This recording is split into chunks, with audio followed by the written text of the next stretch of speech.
From the wheeling blue vortex of light speed, the force echoes strangely. Kai, life and time pass you by in a heartbeat. And in your heart, you feel a murmur through the galaxy. As the interceptor corvette newly named the Edict hurtles deep into mid-rim space. For a moment, you can feel the distant call of 1,000 worlds that you now dart between. Lit before you is the galactic holomap of the navicomputer. It bathes you in blue light as you come back to the moment. You see Ruusan, where you found the ship left to you by your master, Master Skywalker. And it's packed with materials to help you in the opening stages of rebuilding the Jedi Order. Then, on the map, you see Taris, the Ecumenopolis, the world you have recently departed from. While incognito, you were able to sell the RMO9 shuttle for a generous amount. With these credits, and with your relevant knowledge, you were able to bargain well to acquire 4 Aratech 75Z swoop bikes. Perhaps you enjoyed that. You spent years steeped in the knowledge of the Force. It felt good to use the know-how from your days in the swoop gang. The days where once again, at incredible speed, you could find clarity, focus. And that's what you find now in the depths of hyperspace, a clarity that you could never achieve unless at this velocity. But it gets easier every day, every night. It is at great speed now that the Edict bears towards its new vector.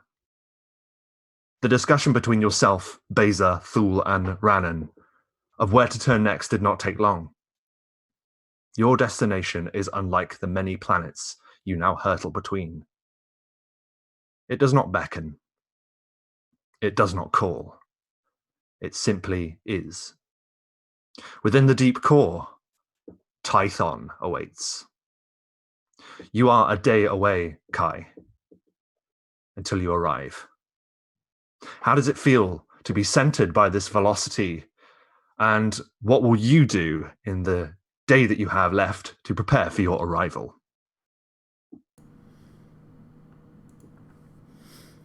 It's an unusual amount of freedom for Kai currently. He kind of spent a lot of his life with very few options, and then became a student and had very few options for the rest of his life. And so it's only recently that any sort of options are open to him and he can kind of do whatever he feels like.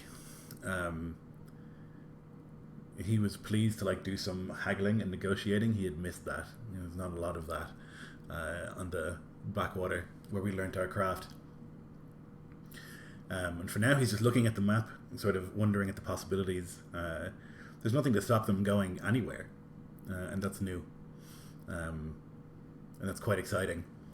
I think beyond that, he would kind of wander the ship and he would do things like what he would have learned to do, which is look for hidden compartments for smuggling. That's what he has in his head, what a ship is for. This is a huge ship, and so he feels a little stupid doing it, but occasionally he'll come over to a vent that's slightly different colored and knock on it and see that it's just accidentally different colored. It's not a hidden compartment. But that's sort of the thing that he would do, is look for places that you could hide things or people. And he'd be kind of getting familiar with the ship as best as possible. Absolutely. And as you wander around the ship, you every now and then, it's 1 in 3 times that you try and find a hidden compartment, you find one. And it's only thanks to that intuition that you've developed from your early days that you're able to find them. As you pass through the ship, you've noted that in addition to what most of corvettes have, they have a mess area, engineering section, things like that. They also have quarters as well, and a small training dojo area installed to make this indeed a Jedi training vessel of some kind. As you move through the corridors, you pass through an open door of one of the quarters. Beza, how are you trying to make yourself at home aboard the Edict? And what's going through your mind as you journey towards Tython?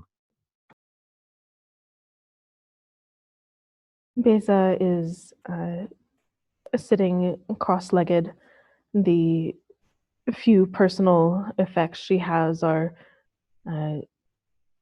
organized, neat, tidy. Today they are arranged smallest to largest. Tomorrow it might be by color. Everything has its place.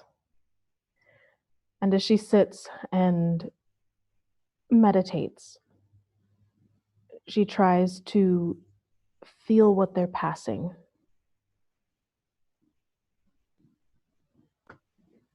It's almost like a musical scale that begins at a very high pitch. And as the edict moves deeper towards the core, that tone begins to grow lower and more strained, the galaxy spiraling upon itself to the very center. And Tython, you know, is within that center. It's hard to focus on things that you pass by so quickly.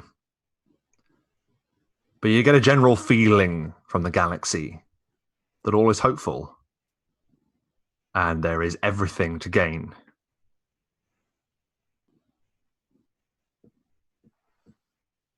There's something resembling a peaceful smile as she feels the hope and the relief from repression, from the threat of the Empire.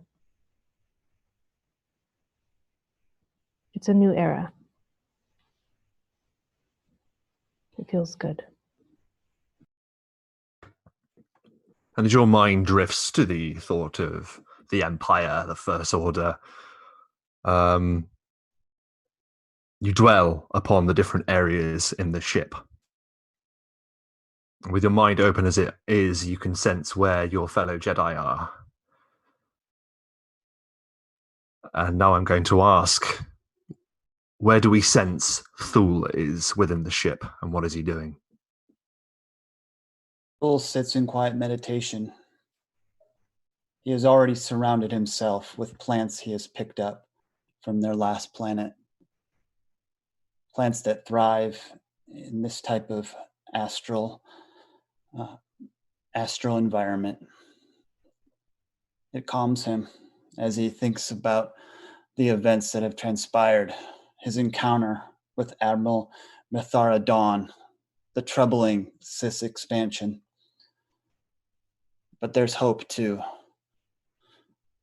He thinks of Tython, the events of building a new order, of the knowledge he has gained from the holocrons. But his thoughts go to Kai when he drew his saber and how he acted. He saw anger and fear rise up in him, and it mirrored his own, a dark place. The Jedi, he was taught never to attack, but only to defend. He is pulled from his meditation.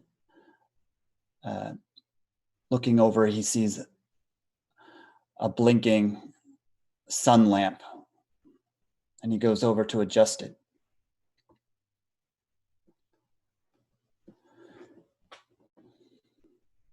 He thinks of the events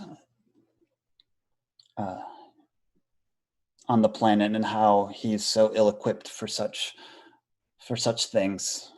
Technology, running the ship, these droids, they operate in ways he does not understand.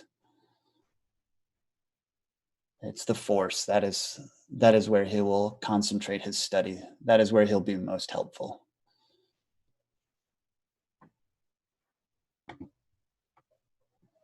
and like fauna, like plants, like life. Your connection to the Force only grows and grows, reaching out from you like roots in the ground. And as you contemplate on this, these roots, they move through the body of the ship to find Ruusan.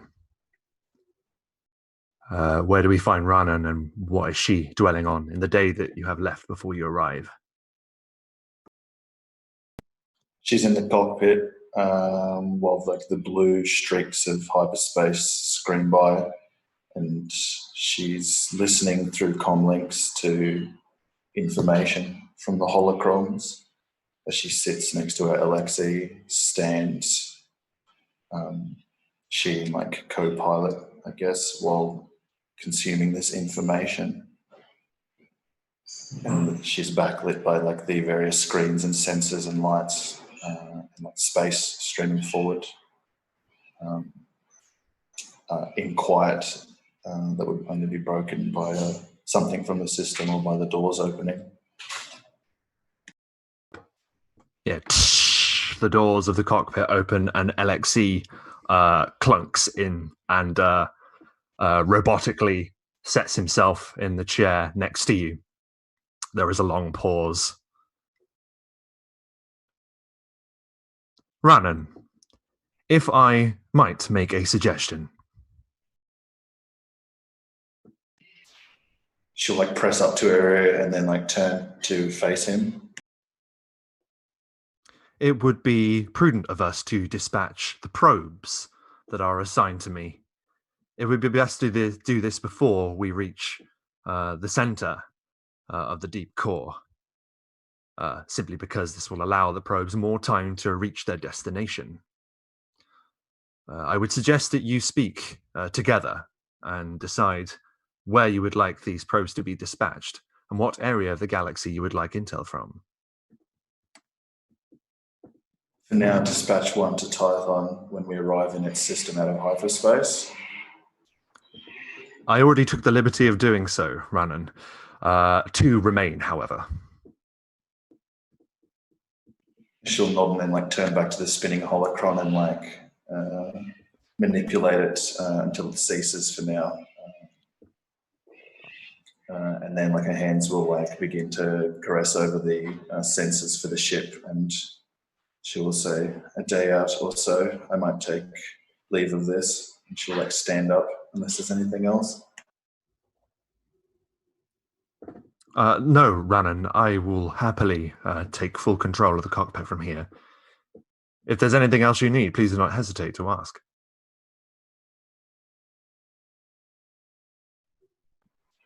She'll nod and then make for the same door that it entered into to go out into like the spine of the ship. Yeah, you walk out.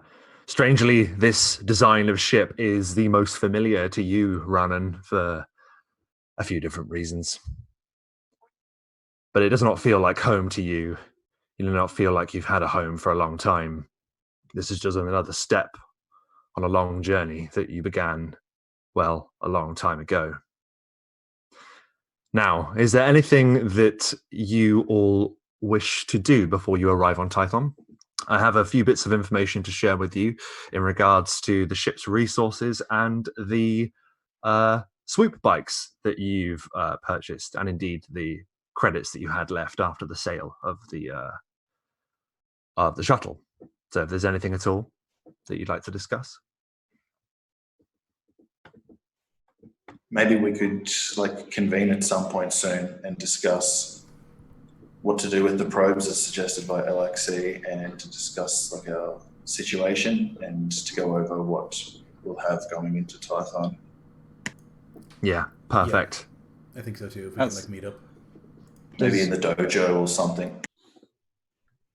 Who runs the Senate? Is Mon Mothma the Chancellor? No, in fact, Mon Mothma sadly passed a few years ago now.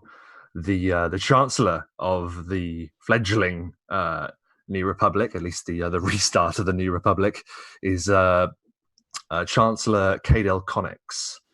a former resistance leader, now turned to politics.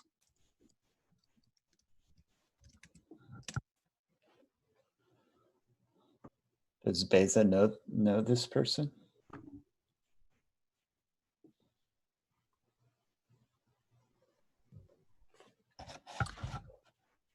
Do I know this person?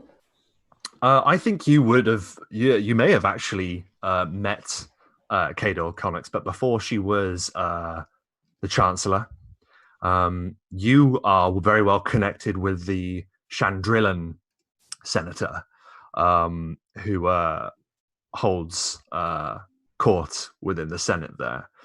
You see, while the capital of the New Republic is Chandrilla, there is a planetary election cycle that occurs within the New Republic now, where every good couple of years, the position of the capital changes. And you do not necessarily need to come from that planet to be the supreme, just the chancellor. They don't call it supreme chancellor anymore. It's just chancellor, the chancellor of the republic. But you know the Chandrillan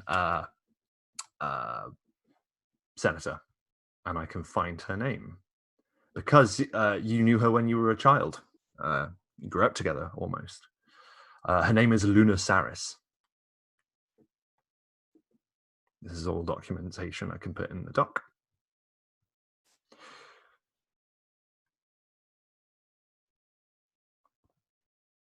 So in that case, let's say that you are able to convene within the dojo.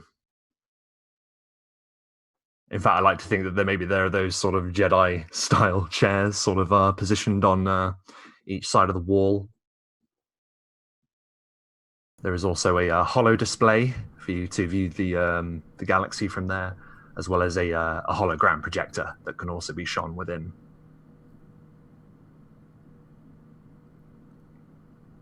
So, probes first.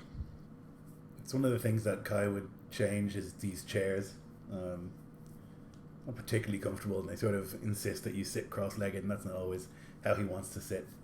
But he'll do so now, and wait for the others to arrive.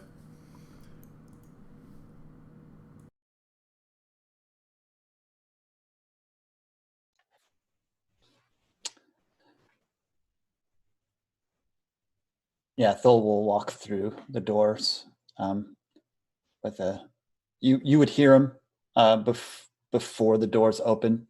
His staff that he always keeps on hand, clanking against the metal deck of the ship as the doors open, and he kind of three-legged kind of hobbles into the room awkwardly.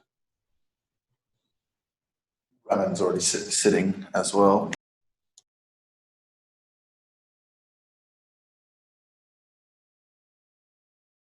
And Beza will follow in behind Thul.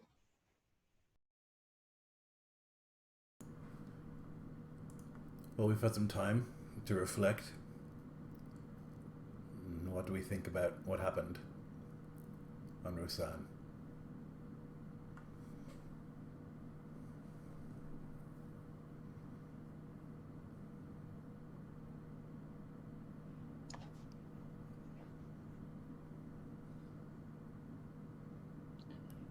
It is troubling. What has happened?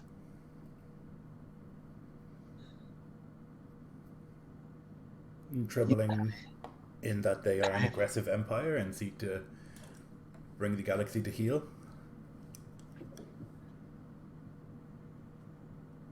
Yes, but also our response.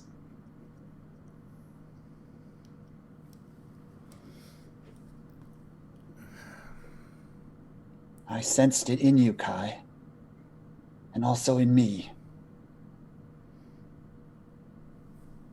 They broke their word. They said they would work with us, and then they pointed guns at us and told us to leave. I don't know what they expected, but we have to send a strong message that we cannot be trifled with. Where I'm from, they used to say, they put one of yours in the hospital, you put two of theirs in the ground. This is maybe not exactly what we need to do here with this order, but it's A philosophy that stops people messing with you.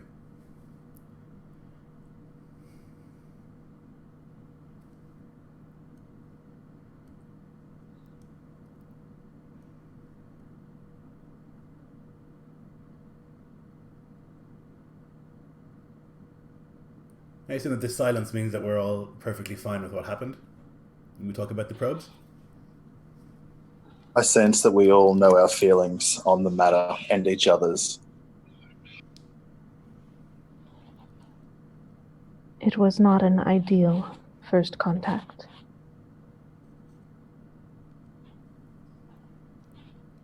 No, indeed, but I don't know what would have been. What is a good interaction with them?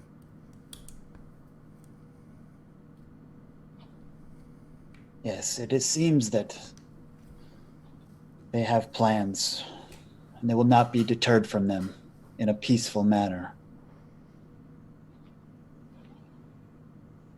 Then at some point we should discuss what manner we shall deal with it.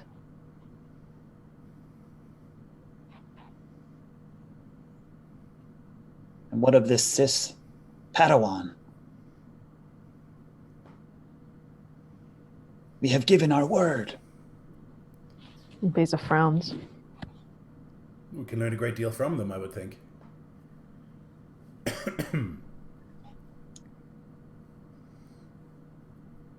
We know relatively little about the Chiss. It would be useful to learn more. They're going to send someone who is extremely knowledgeable, likely a spy, so they will know a lot. And we can find out what's in their head.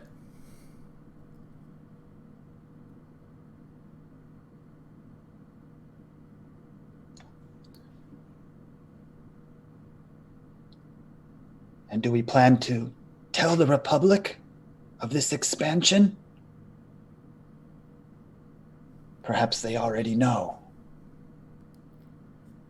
You still have contacts within the Republic, Beza? Beza raises one eyebrow. Of course. Although I think we should decide if we are going to interject ourselves in politics or if we are going to have our own, as it were.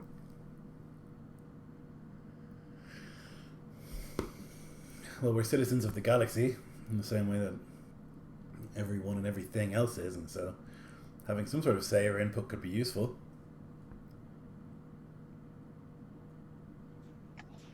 They may blame us. They know that the Jedi possess precognitive powers, though we did not use them this time, and more mundane matters were used. I feel it is least our duty to notify the Republic of this new threat. I'd rather live under the Republic than the Chiss.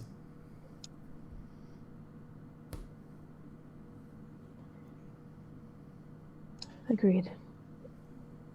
Although if the Republic were to start an aggressive expansion, we could not allow that either.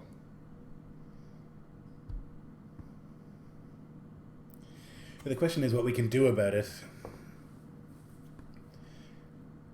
There are several things that we can do. We can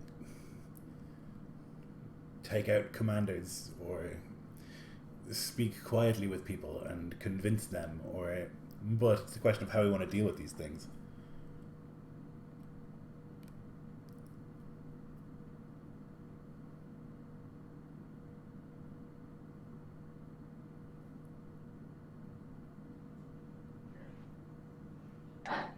There are early methods of intervention whereby we build relationships with multiple powers in the galaxy, and perhaps we can sway them from genocide, advancement, those sorts of things.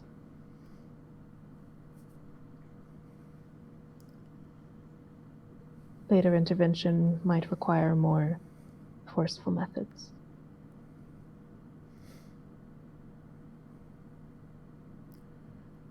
That's true. The longer we give the Chiss, the more at home they will feel here, the more they feel it's their place that they can take.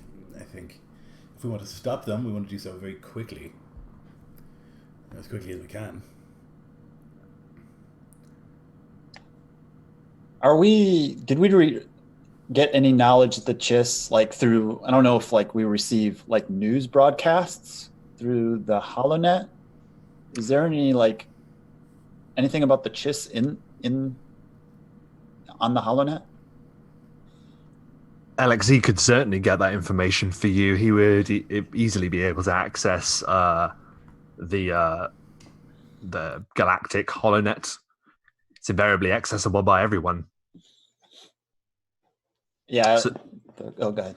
No, I was going to say, so if you were to check, I can say that we can say before this discussion took place, perhaps LXC mentioned to all of you that the Republic is aware of the Chiss expansion. There is only one arrival point from the unknown regions marked by the Galactic Republic, the New Republic, sorry, and they note that it is a place called the Redoubt, which is a small system on the very edge of known space. It is believed the Chiss arrived there and have been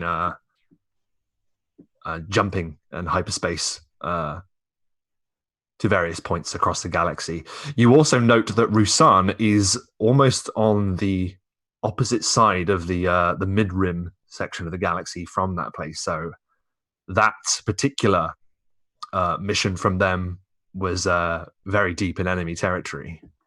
So they're bold as well as expanding quietly to the outer rim. Has there been like New Republic propaganda? Like, I don't know if there would be, or like news reports of like planets being destroyed or like genocide. I'd say it's very much akin to our modern day situation where you hear about wars that are happening, whether they be in the Middle East or whatever, but it's sort of on the news and kind of ignorable to people within the more civilized areas of the galaxy.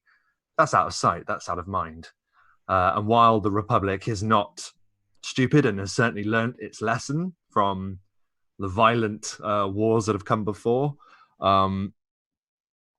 you can tell that there's generally been more of a message of to remain calm while the situation is controlled by those that know what they're doing. They don't seemingly want to appear to be panicked by this.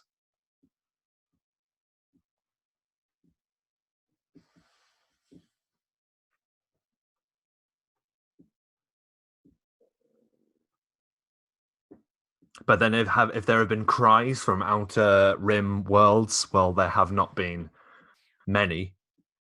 The outer rim doesn't do a particularly good job at communicating at the best of times. It's a lawless place, really.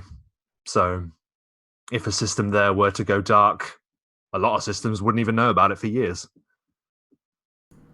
And if they did, it's in the Republic's interest to keep that stuff quiet anyway. I would think anyway. You don't want to spread any panic or have people thinking that you're not acting when people are dying. So perhaps due to this lack of public, readily available information, perhaps it would be an idea to send one of your probes in the rough direction of the Redoubt to see if there is anything that you can pick up from the Chiss, if that's what you want to do. Yeah, sounds good to me. Okay, so one probe. Keep the third on hand to use reactively. Yeah. Rather than to be left without a probe to send to a place that we might need more immediate information on. Perfect. So with that, I was just going to say, with that, then order LXC sort of opens up a compartment in his chest, and a heads-up display hologram sort of beams in front of him, moving his hands, sort of Minority Report style, twisting the light beams in different directions.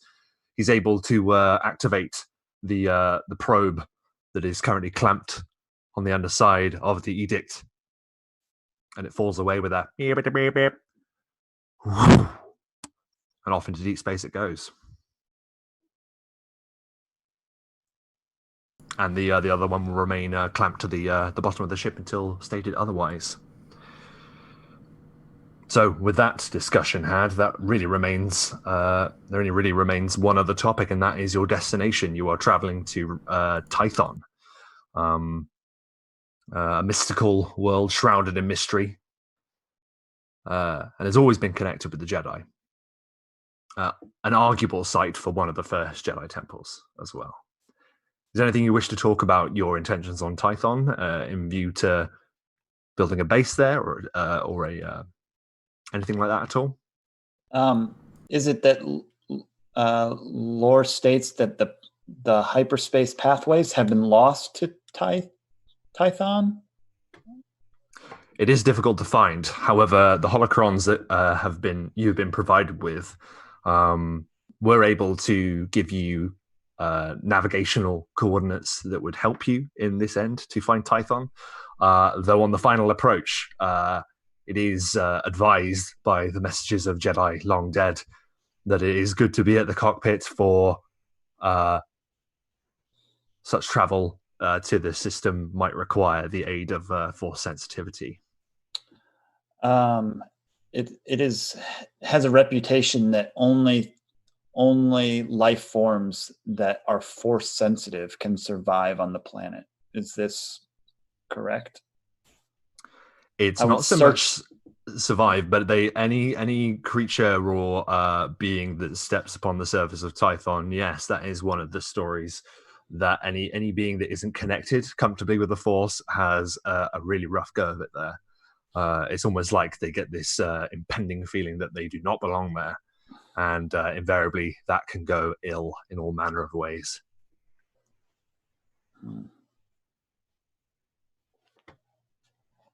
Which could be an advantage for somewhere that you would like to keep safe and hidden.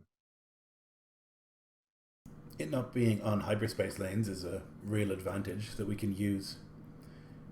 It's hard to find. You have to be force sensitive to find it, or pilot to it. And if it is difficult for those without force sensitivity to even be on the planet, it'll make it even harder for anyone to take things from us, attack us. And the Chiss of all races have least connection to the Force, or briefest.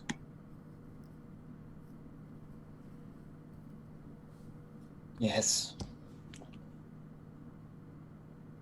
If those were the only qualifications of the planet, it will make for an excellent location. But we will see. It is a very polarizing place within the Force. He would have spent some time studying the waxing and waning of Ashlan and Bogan, and if like there are times where like one is, if that affects like the planet, like its strength and in its like polarization of the Force. Oh, so I don't know if it does. Like it's two moons, Ashlan and Bogan. That's right. Ashlan. If it like that affects like the Force on the surface of the planet in any way.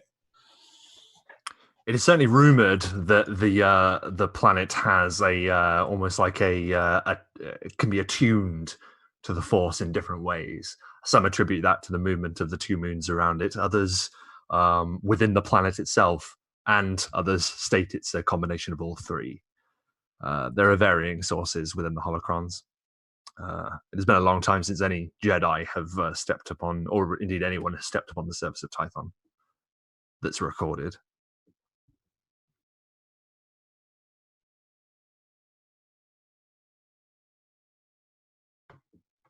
So with this discussion, and noting as you're able to look around the ship some more, since you've had time to spend on it for a little while, I've posted in the side chat there that you're able to take account of some of the just the handy things that have been left on the ship, along with the learning materials and history codexes and things, survival gear, rations, shelter, a power generator, lamps, an array of tools for construction and ship repair and modification, some rebreathers, along with all sorts of other stuff that will help you remain alive in inhospitable areas. And from what you hear, Tython is a lush and beautiful place, so hopefully it will be an easy time of it for you. But we shall see. Is there anything else that you wish to discuss? Anything you wish to do before we power on to Tython? Yeah, I think Beza is sitting there, and she at length kind of taps her hands together. We need, for lack of a better word, doctrine. We need to come to an agreement. New Jedi code. Something to guide us in what our responses should be and how we should act, and I agree. Something which isn't a secret, which we make known even to the Chiss. Things we will abide and things we will not.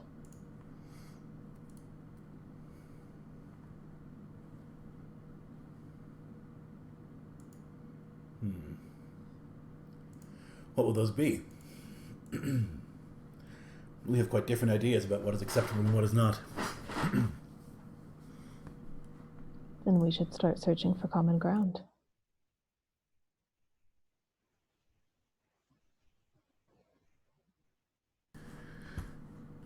No more masters. That seems important to me. Ancient hierarchies are not useful, and they reinforce ancient ideas. This is new. Even the droid shouldn't call us master.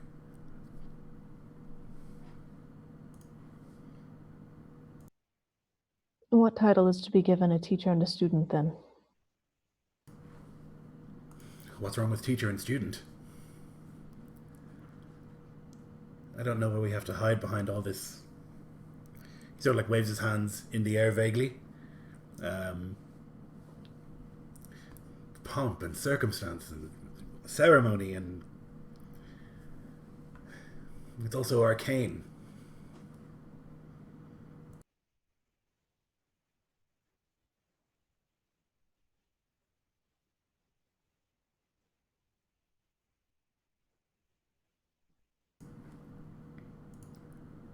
Thul? Ranan? What do you think?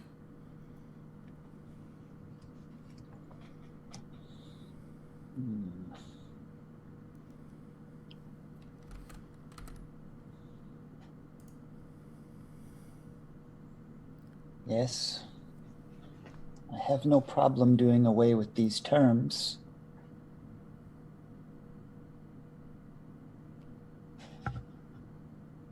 With them should go many of the other traditions of the Jedi, which seem insane with hindsight. Not to have love or families will drive a person insane, and did many times. I agree.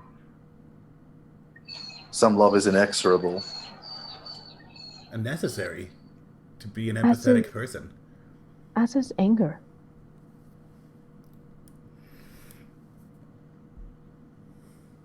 Yeah, It is full true, shifts in his seat. All emotions are part of being a living being. Not embracing anger, perhaps, but acknowledging it, dealing with it and processing it.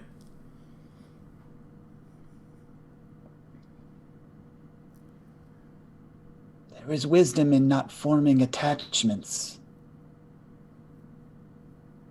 I could see that the Jedi wished to spare the pain of loss, or spare them the making of a choice between the attachment and the fulfilling of the will of the Force. But at what cost? No attachment means no love, no togetherness, no joy. And one might argue that the previous model of master and student formed its own type of attachment.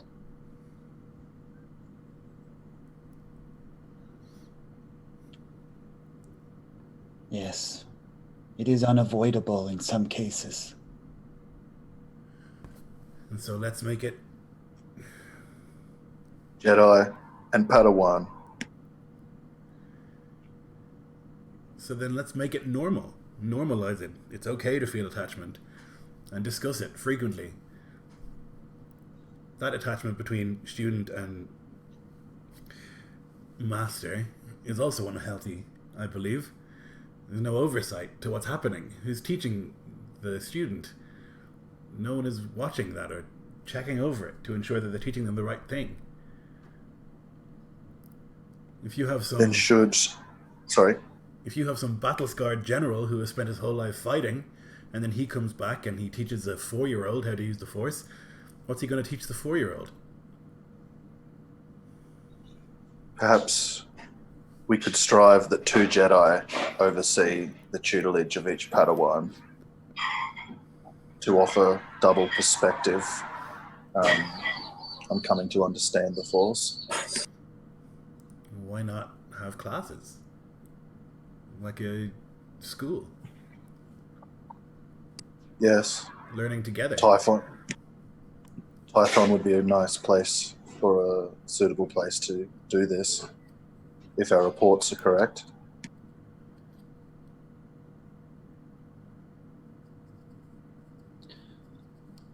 Yes, Val nods in agreement with this. It may give us different perspectives on areas of the Force. There are many out there, I'm sure, that are different or skilled in ways that we do not know.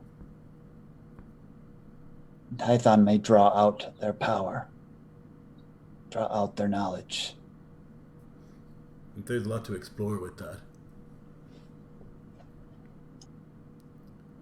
If our means of making students come to understand the Force is that through exploration, confrontation, and discussion, then that is preferable to mantra, as I think we can all agree. Agreed. Yes. But learning together in a large group, staying together in that large group, it seems useful. Taught by several Jedi in different disciplines, different points of view.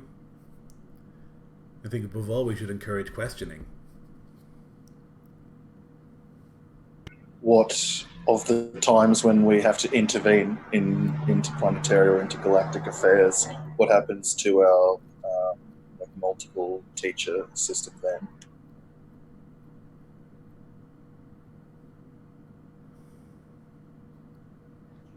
Perhaps there are things which could be taught by those who are not Jedi. A great many things.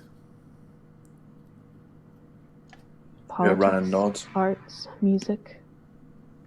Those tutors themselves would have to be Force sensitives to survive on Tython should that temple or school be set up there.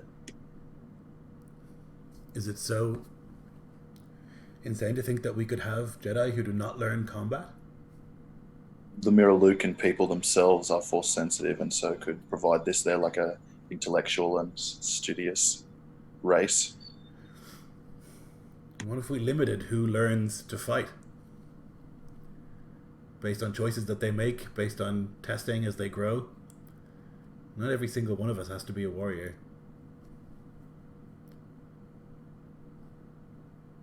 Perhaps based on preference as much as anything.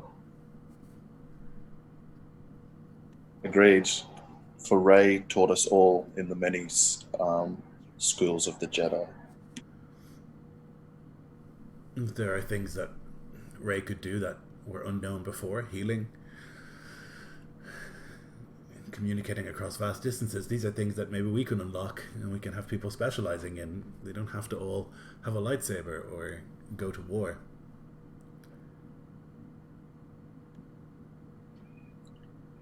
Should we disclude the making of a lightsaber from the new Jedi Order Concord? I think if you want to be a warrior and you are deemed fit to be a warrior, then that should be part of your initiation. But if you don't, or you're not deemed fit, or any other myriad problems, then you don't need a weapon. You can teach, you can make things.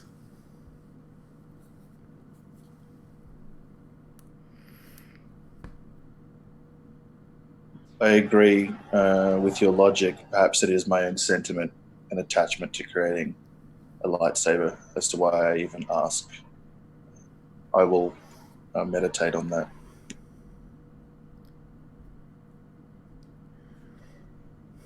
I do understand your perspective, Ronan. The Kyber crystal, it has a certain call. Perhaps they could be more symbolic for those who do not pursue skills of war. Indeed, an amulet, something. Some keepsake. A staff, she'll gesture to Thule. A staff. Or perhaps a tool of creation. I think the act of obtaining... Oh, sorry, you go. No, go ahead. The act of obtaining the crystal and constructing the saber, that sojourn and experiment is more than a symbol and is important to the development of a Jedi, I believe. Paul looks But off. it does not have to be a weapon. She concedes to Kai's idea. Mm-hmm. I have heard in my research that there are objects that can store force energy. To what purpose these objects were used, I do not know. It's worth researching. A Padawan might make a light shield instead of saber. Or a hammer, or something to create music or art or something. There are many things with the energy of a Kyber crystal and the Force that could be made. Maybe. He says, having no idea if that's really true.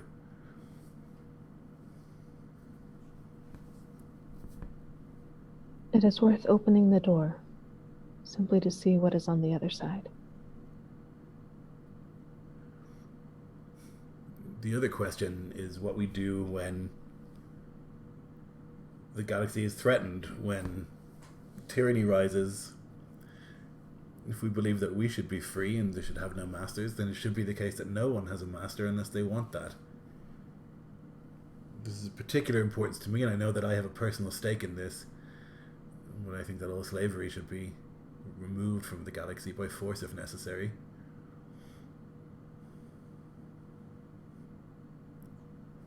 Then perhaps we include that in whatever precept we send out, if we send one. The right to freedom and self-determination.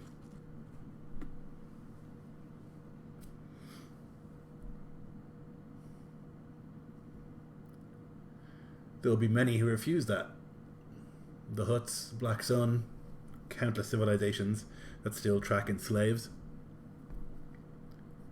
Would at once all mark us as foe.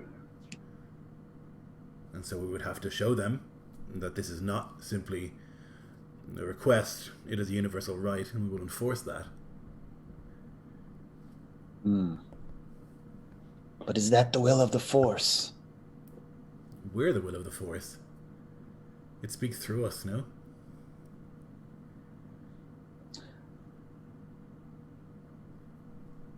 I visibly shake my head. No. Yeah, you know That cannot. Kai is not a scholar, in any sort of sense. I As I have been troubled by this, by the seeking of peace. Is it the same as balance? Perhaps the will of the Force brought the Jedi to near destruction. Perhaps the will of the Force crushed the plans of the Sith.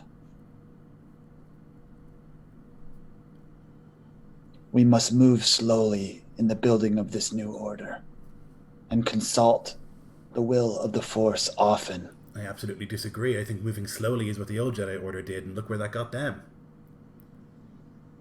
They moved slowly about everything, forever.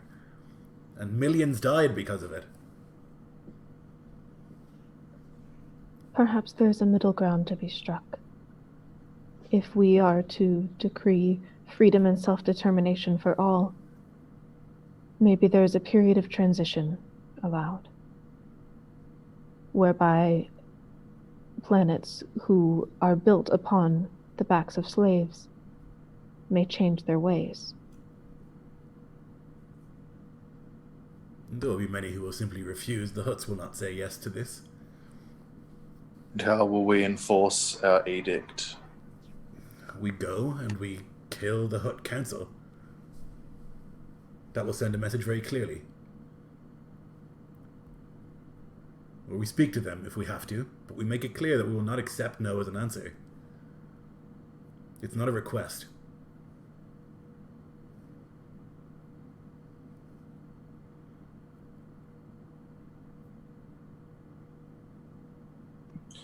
Ruusan thinks of this a time and then nods. She agrees. Militantly enforcing those galactic rights in that way sits well with her. We need only enforce them once or twice. This won't happen many times. If we make it clear that this is what happens if you refuse these rights that are for the best of all people, if the Hutt Council agrees through force or whatever means are necessary, if the Black Sun Vigos agree through whatever means are necessary, quickly it will spread that when we make a decree, it is followed. And we may be seen as the new empire, but striking from the shadows. Fear will be our harbinger. Does it matter?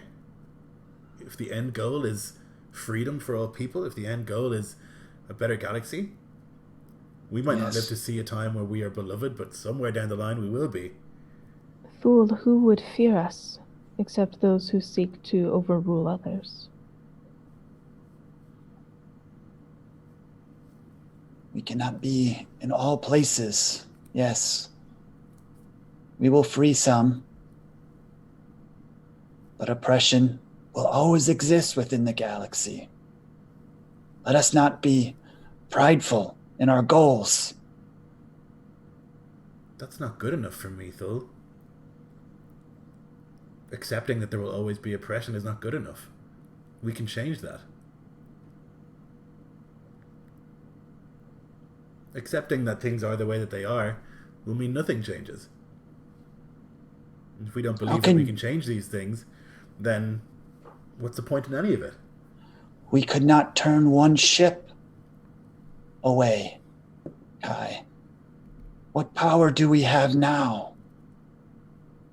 There is a jolt as the edict drops out of hyperspace and immediately begins rumbling as the ship begins to veer upon its vector. The time has come for someone to reach out with the Force, for Ruusan is close, but not close enough just yet.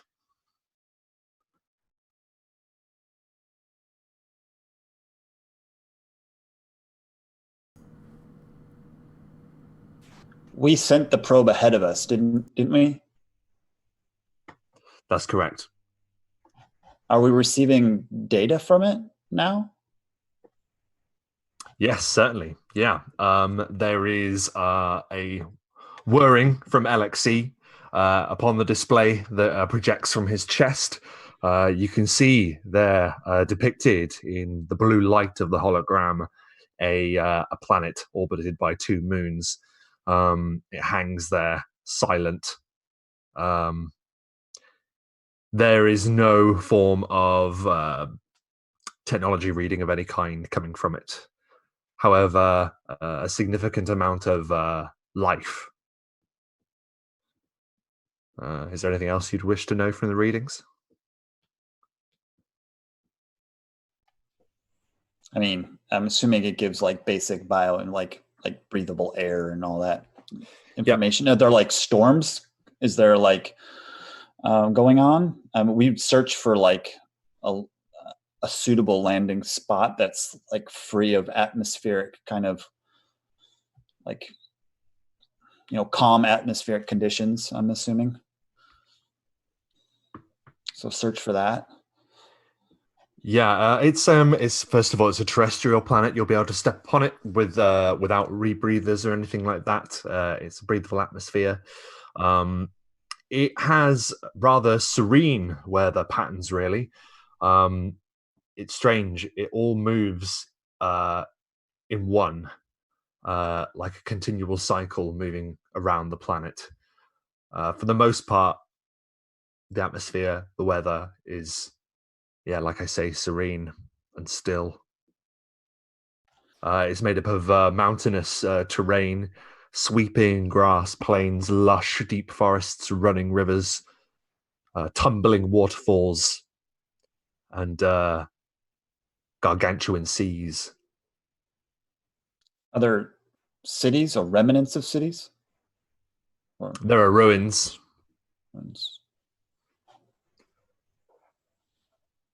The largest collection of ruins sits within the heart of a mountainous region in Titan. It sort of matches up with some of the information you've got from the holocrons, that there was once a Jedi temple that rested between them at the heart of the planet, they say.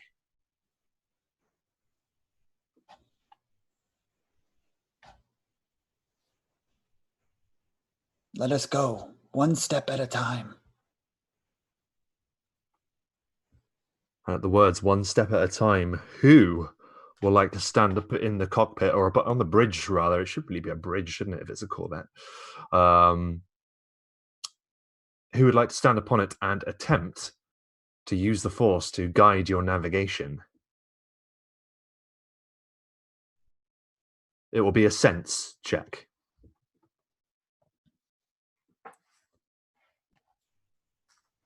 Beza looks at Thule, who has seems to have a very strong connection with the Force and with sensing planets particularly,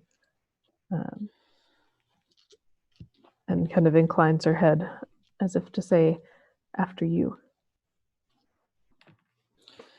Full nod in recognition, though he's uncomfortable, like how he will speak to the to the droid. I just like reach out with the Force. So it's sense roll? Yes, please. Okay, let's see. That is 10, 15, 17. Bam, bam, bada, bam, bam, bam, bam, bam, bam, bam, bam, bam. I imagine that's the music that plays as the rocking of the ship begins to start ceasing. It's like you're able to hold the ship in a clear vector. Looking now that you're simply at subspace speed, you can see the green and blue planet hanging in front of you now, cycled by its two moons.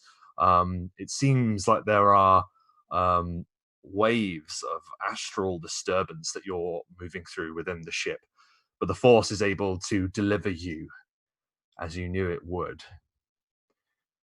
The edict swings about, and the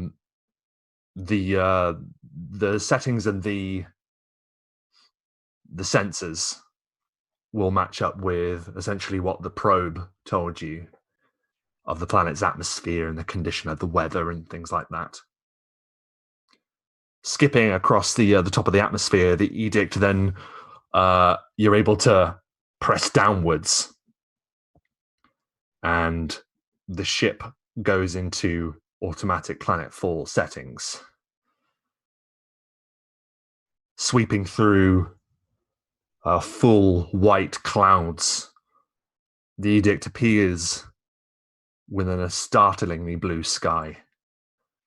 And beneath you, you see the reflections of sun beaming from ice and crystals below. The greenest green you could ever behold. The ship careens through vast patterns of rock, great arches eroded by the weather. And beneath you see ruins carved into the sides of the mountains. They are similar to the design that you noted on the blasted door at Ruusan, but far less grand, far less celebratory. Simple architecture, but on a vast scale. You even see what looks like the remains of stone plateaus that would have been used as landing pads. As good a place to set down as any. The landing gears hiss out, and the edict comes to rest upon the planet's surface.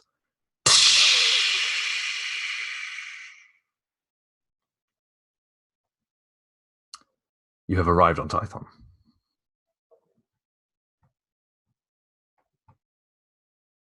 What was the feeling I got when I reached out with the Force to sense the planet? Did I gain any information that would be useful or worth sharing? It's almost like there was a voice, many voices, calling out to you, but what they were saying, you cannot be sure. You think, however, with meditation, you might be able to ascertain what the Force is telling you about this place.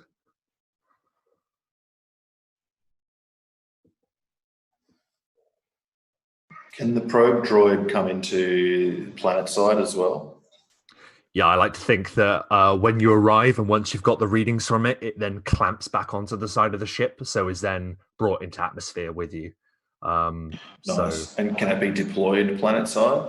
Yeah, of course it can. Yeah, absolutely. Yeah, I'll like comlink to XLE to have him facilitate that so that it can kind of scout and read out for us, like on point ahead of us. Just in our like in our immediacy.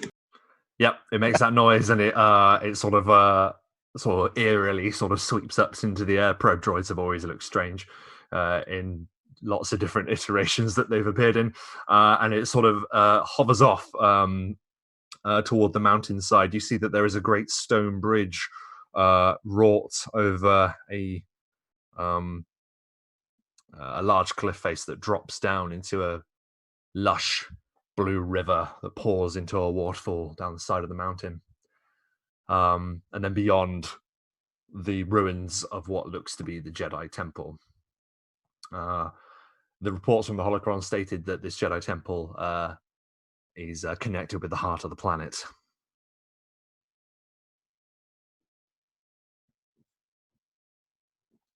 But it needs work. It's seen better days as well. Has like the natural, has it taken over the temple? Like, is it like cracked foundations and like plants and trees growing up everywhere? Or is it? Absolutely. It's like the planet has reclaimed it. There is alien algae and ivy crawling up upon the walls and up to the very spires that rise up along parallel to the cliff face and mountain side.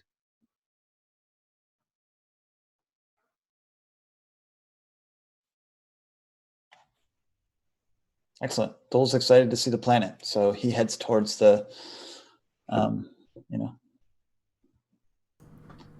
Yeah, the landing, the landing ramp comes down, and that those vapors spray out as you're able to take your first breath of Titan air. And what strikes you all immediately upon leaving the contained environment of the ship is there is peace in the air. You can hear sort of the gentle whirring and chirruping of wildlife around you. You can see birds, alien birds of some description, take flight from a ledge high above and circle around you, but high up.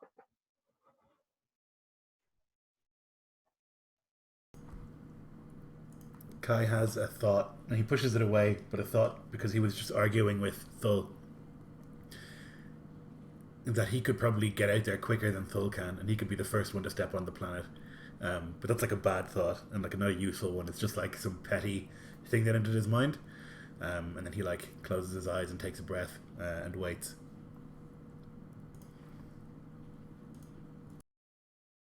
Yeah, Thul's unnoticing this, but it's probably punctuated by the fact that he like moves slowly, just like with his staff.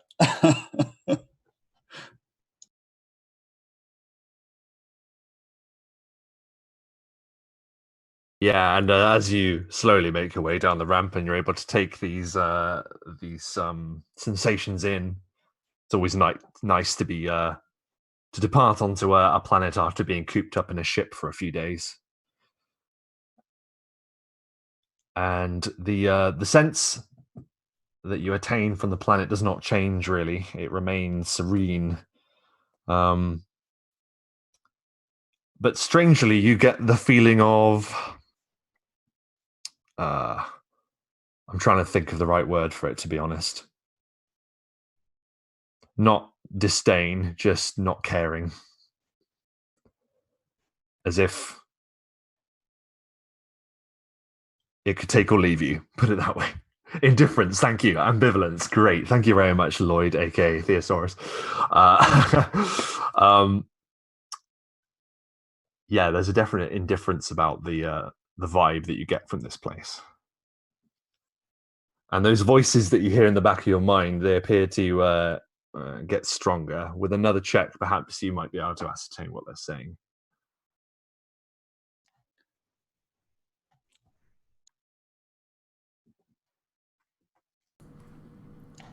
Yeah, Thul's like he's super excited to see the flora and the fauna. It's this is seeing a new planet, experiencing its wildlife always excites him.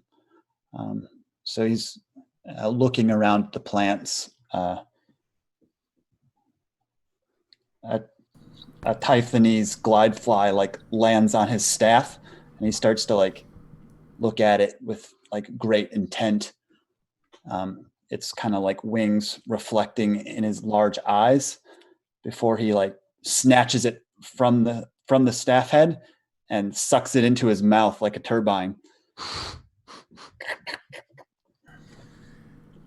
Once Thul is on the surface, Kai is gonna like go to one of the swoop bikes and like just kick the actually, they don't have a stern because they float. So he'll just like activate and zoom like past Thul and just go out there and see what's around.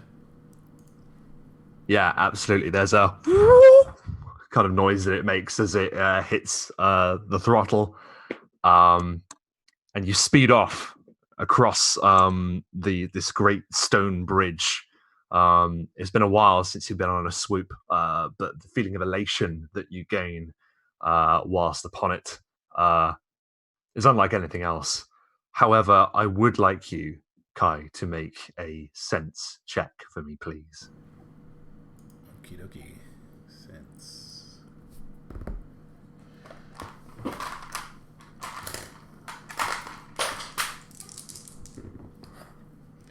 going to be an 11. You are careening past great pillars of rock that have probably stood there for thousands and thousands of years. And you are completely serene, completely focused, as you're able to always be when moving at such speed. It's in your blood. But for a second, as you pass between two of these rock pillars, for a second, it is not like they are them at all, but teetering slum towers that you would find on Uchinao, sorry. But then you come back to yourself. It's almost like part of the force, part of the planet, just took a look at you.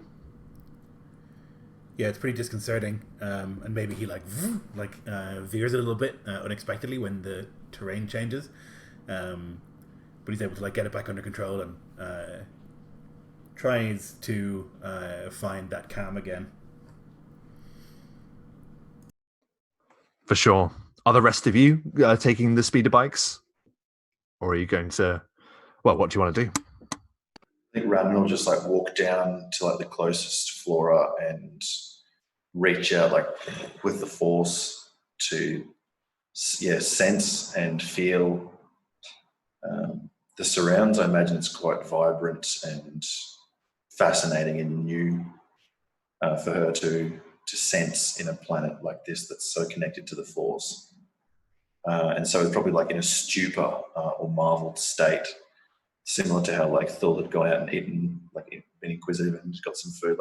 She's kind of stumbled out when the speeder boat's gone up towards the temple and that. But after a time of that, she would turn back to where the others, I guess, emerging towards that and head off, bringing up the rear towards the temple.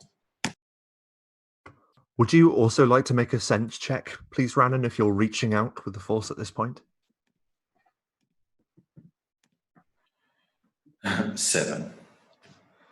It is a marvel. You're upon an alien world, and more alien than those that you would probably be used to, sort of in the galactic core, and or rather in mid-rim and outer rim, things like that.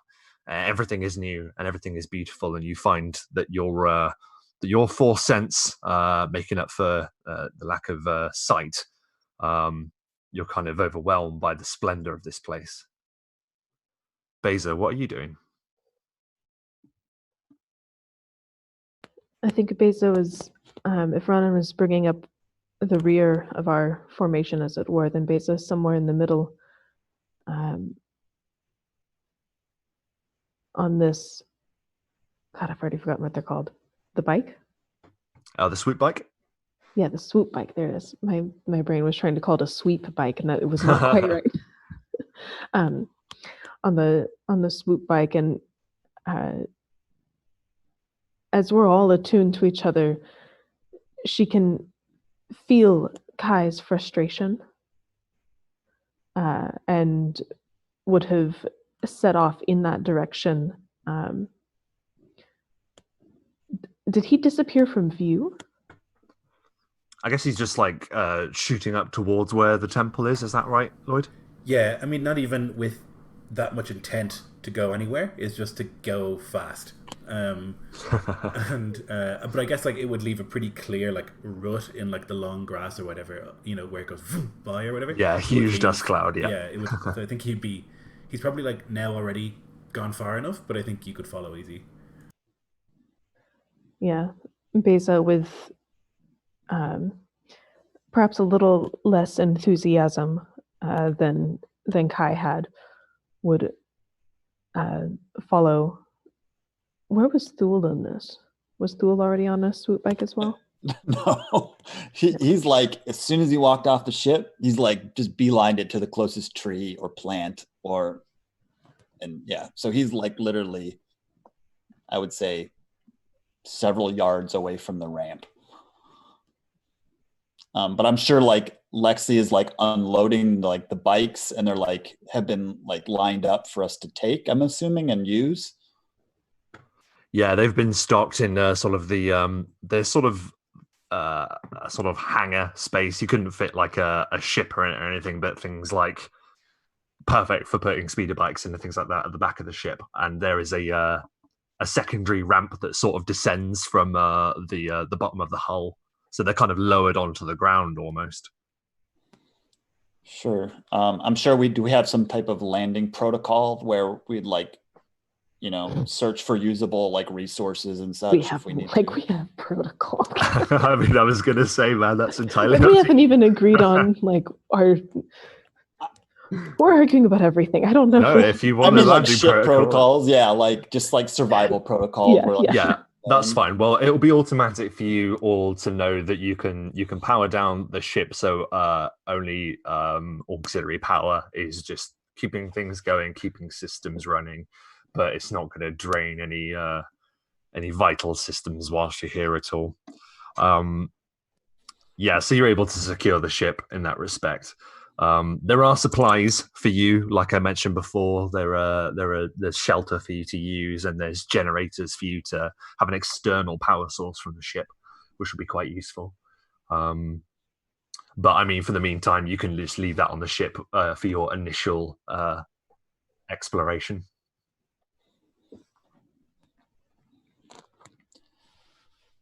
Yeah, I think Beza would look at Thule as he, has eaten this bug or whatever it was. The wing hanging out of his mouth. Yeah. And she'd nod in the direction Kai went, and Ronan as well. Well, we can unload the rest later. Perhaps we should see what we're dealing with. Yeah, you say like Kai and Randon leaving as if he's like just noticing it.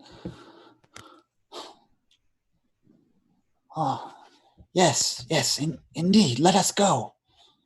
And he walks over to the bike and like pushes like the first button that he thinks will start the bike, and it like lurches forward in front of him several feet. Well, do you know how to drive one of these? Yes, I do. And he'll try to like, I think he might have to like make a drive roll. She like is sensing to feel if you're actually telling. She's like, Yeah, like that you sense a sheer lack of confidence in him right now. Some things cannot be hidden in the Force or not. But I'm sure with some some basic like tutelage that we're both up and going. Yeah, you'll be fine. Will, as you're like trying to push the buttons, she'll like walk over and place her hand on your shoulder, and you see, as if you're Beza, you see through her eyes like the steps of here's what you push, and here's how you go, and here's how you stop, and here's how you turn, and as if you were almost like wearing a virtual reality headset. Yeah, seeing it now through the Force, it becomes very clear, and confidence. You sense confidence from Thule as he gets on the bike, as if he was, as if anybody would get on a bike such as this and is able to control it. At that point, like he would reach out with the Force to sense these voices. Now that like the initial the distraction of the flora and fauna has somewhat sunk in, and that his two friends are without sight, a bit of worry actually wells up in him. Yeah, certainly give me a sense check. Let's see. So 11 plus, it'll be a 17 again. Yeah, that is consistent, and it is enough. You had marveled over the fact that your Master Skywalker, was able to speak with the voices of all Jedi. And sometimes, whether it would be deep within your dreams or moments of the most quiet reflection, it would be like you could hear their voices too. And echoing from some distant place, some distant time, a voice says, Tython is beautiful and powerful, enigmatic and dangerous. The speeder cranks up as you increase in speed, filled with mysteries and open to those comfortable with the Force. Soon you don't hear the speeder bike at all. It was here long, long before us. And these mysteries persisted with no eyes to see them, no minds to contemplate them. And that is why I fear Tython. It means everything to us. And yet, we are nothing to it. And as you approach the Jedi Temple, that is where we're going to take a short break. So, for those of you watching, thank you ever so much for doing so. Welcome to Performance Check. My name is Rob, and this is New Jedi Order, the second installment. Very excited to see where the development of this order goes. And we've already got some tenets roughly laid out, which is pretty cool. So guys, take 5 minutes, and we will be back very shortly.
So before all of you now stands the ruined Jedi temple.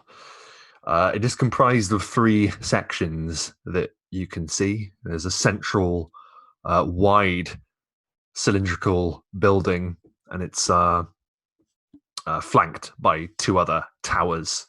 They are all in a state of disrepair.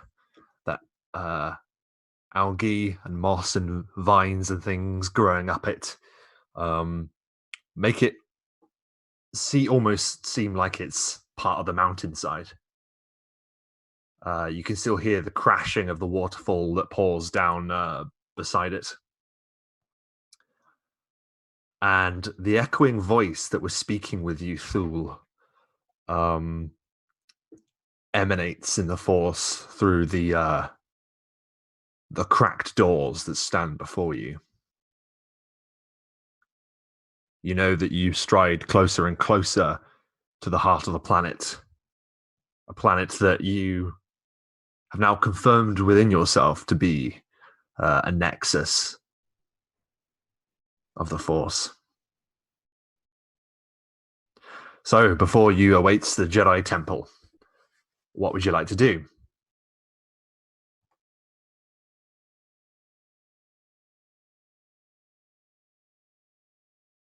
There is a connection to the center of this planet beyond these doors. It is powerful.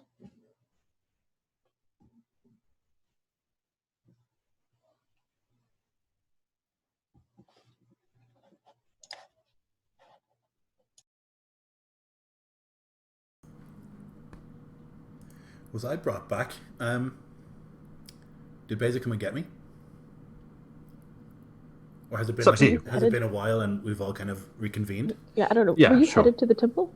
No. Yeah. I mean, I guess vaguely. You could have just gone on like a brief sort of perimeter run on the swoop bike, blow the cobwebs out of your hair and stuff, and then sort of swooped back, as it were.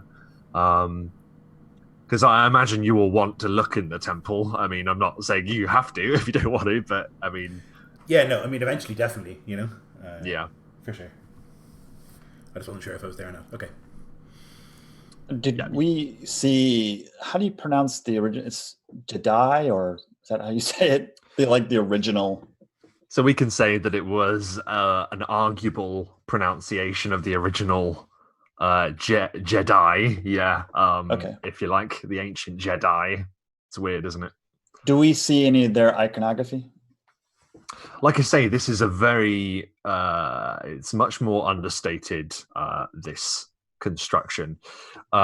If you like, you can do a history check of some kind. I will allow you to add...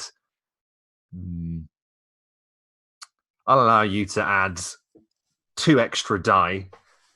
Anyone who would like to make this check, because of the holocrons that you have, and you have a number of history codexes that will tell you a bit more about this place from what you can tell. Just Would from that fall under planets? Or yeah, I know I Zeology? said history, and I didn't even look at the sheet to see if there is anything.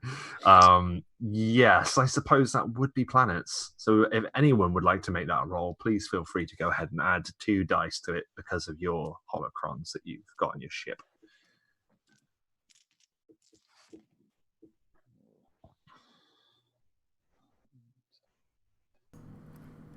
$18.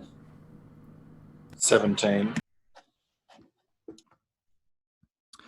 Yeah, this is actually one of the few agreed facts about Tython, and that is at some point the Jedi returned here when they had been utterly defeated at the hands of the Sith Empire. There was a peace talk that was to occur between Jedi and Sith forces, the first of its kind. And in secret, the Sith used this pause in combat to strike at the heart of Coruscant and bring down the Jedi Temple there. And it was after a heavily biased treaty that was signed because the Sith were basically holding Coruscant hostage. After that, the Jedi had to retreat, and this is where they retreated back to their origins. So you can see a mixture of the old Jedi sort of architecture, and ruins of what the Jedi that came after it left as well. So sort of a mix, really.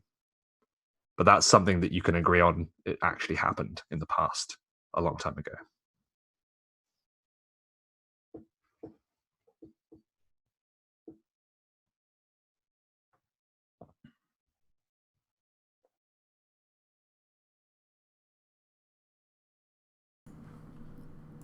How I do we think open the Ranan door? couldn't help herself but go inside, but walk in.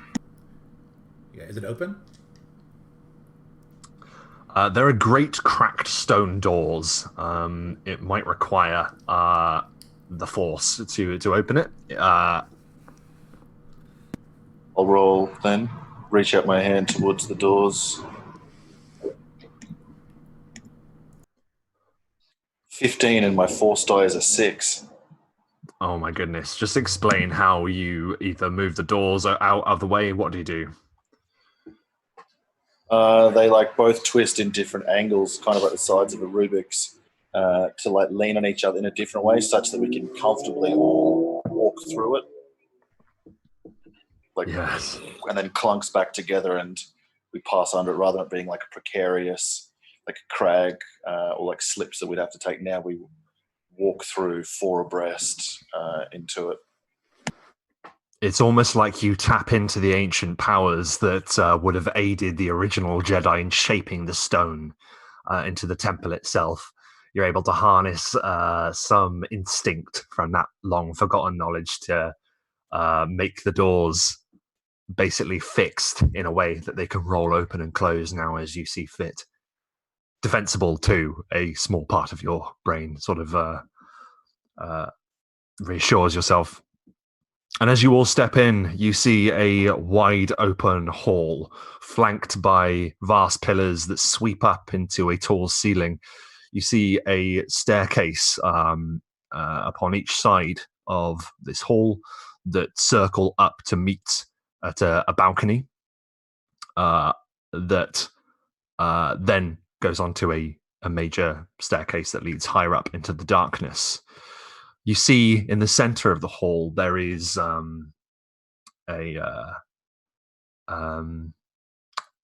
sort of like a dodecahedron shape, like a vast dodecahedron of rock that lies sort of cracked in half at the center of this hall.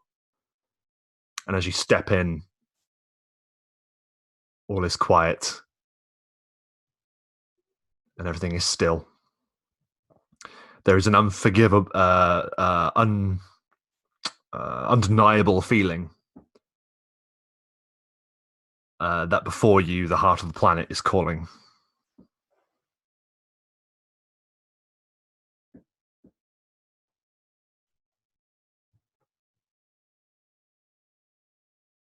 We don't sense like danger though, do we?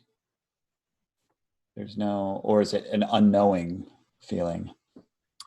There is no sense of danger, but absolute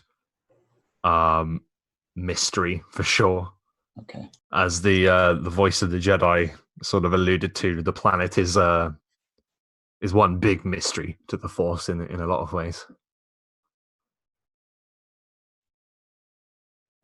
But no like automatic sensing of danger or anything like that, no.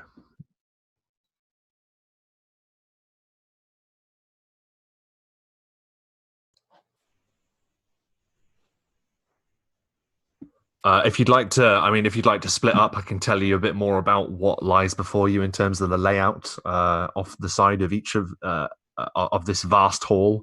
You can see corridors that lead to different chambers. You imagine for differing purposes. You can see the ruins of what looks to be a library of some kind. The shelves also wrought from stone, but lay empty other than rotted kind of waste marks. Like anything that would have been here would have been thousands and thousands of years ago and is just degraded completely. Kai always feels a bit like out of place in these places. Yeah. Like they're too grand, too ancient, too important. and he feels sort of like an imposter in them because he's not that wise and he doesn't really know that much about Jedi history, and he thinks like this is a place for Thule, like this is where he belongs and this is where he feels comfortable, but Kai would like rather be outside. He's like following with the rest of them, sort of walking behind Thule because he thinks he'll have some insight or something, but he's feeling like self-conscious and a little uncomfortable in here. Of course, and while this place does lack the carvings that you saw at Ruusan, depicting famous Jedi victories, so this is obviously a more simple structure, less celebratory, less full of itself as well. But it is still grand. It is a grand thing to look at. So your discomfort would, definitely be warranted. It would just be strange anyway to walk on into this ancient structure that hasn't been stepped in for thousands of years. At least you think. Yeah, seeing Thule sees Rhiannon once again, marvels at his ability, her ability to use the Force, and he poses a question. What do you see with your eyes? Do the plants, do the creatures, do they emanate with the Force? Yes, she'll say, like her mouth kind of half agape, as she seems to glance about the place even though it's unseen. There are old angles and places of all purpose wrought by sensitive hands. And though it appears abandoned, this place is inhabited by the Force yet.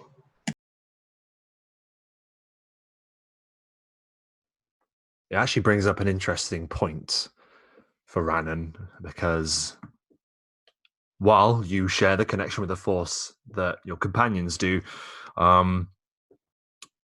you have a more vivid, immediate sense in the fact that you can kind of just see where power emanates from, an energy.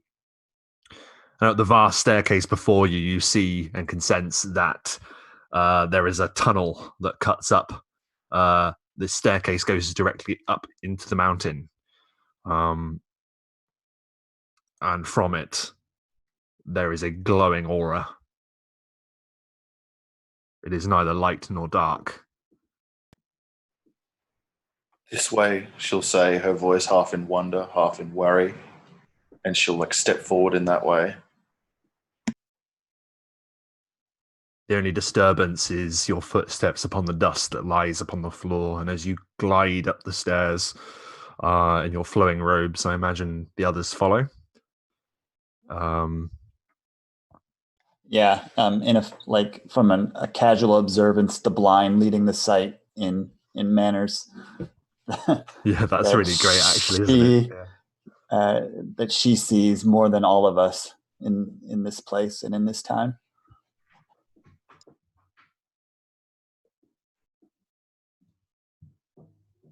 Yeah, Beza, Kai, are you going with? Yeah, I'll be behind Thule.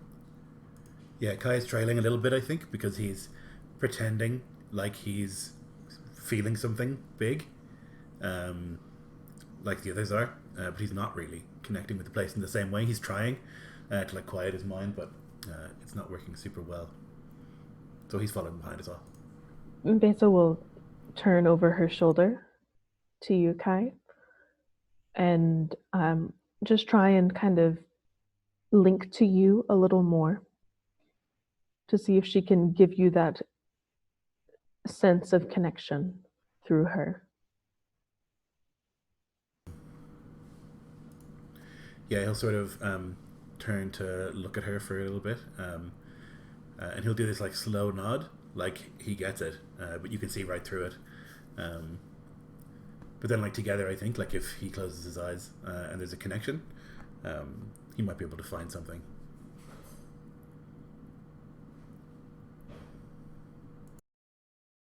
It's like all of you link in harmony for a moment. The bond between the four of you in balance. And as you crest the top of the stairs, this tunnel opens into this vast chamber.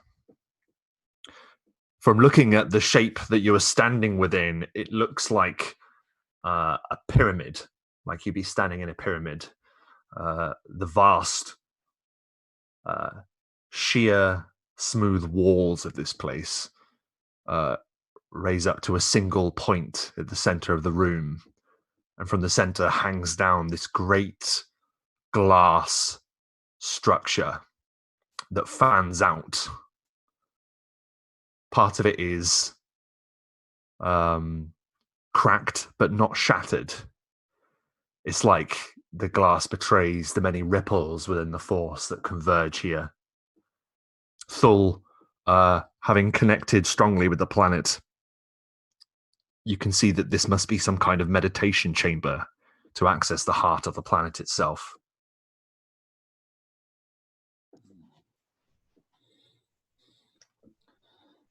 Yes. Are there like positions where several force sensitives could stand or Yes. position themselves? Yes, there is. Without words, and almost sensing it, I think through the connection we now have, I just gestured to these positions. Are there any other exits beyond this room? Yeah, on the four walls of this sort of pyramid shape, there is an exit in either direction, leading to other winding corridors and rooms that their uses may be lost to you, maybe not. This appears to be, fairly high up within the structure built into the mountain. I would actually like all of you to make a check for me, and I'm just going to check what it would need to be. I would like you all to make a technical roll, please, whatever you've got. And just let me know the result. It's quite a difficult roll as well, so don't worry if it isn't great. That is a 1 with a 1 on the destiny die. I got 11. Okay. I'm trying to do math. Also 11. I got the 9 in computers. I'm going to say Beza notices it first, simply for the fact that you are just seeing what is in front of you. Ranan, you can sense something about this place too, and I'll tell you that in a moment. Beza, you're looking at the walls of this place, and it doesn't match the rest of the structure that you've been surrounded in.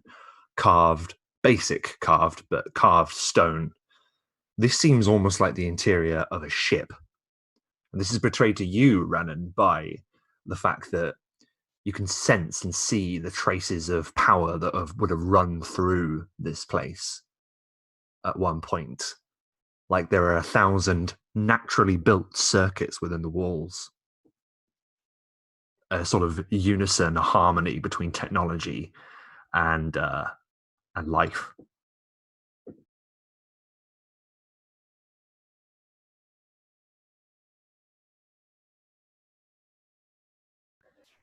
Yeah, Beza will take a few steps and touch one of the walls. This is strange.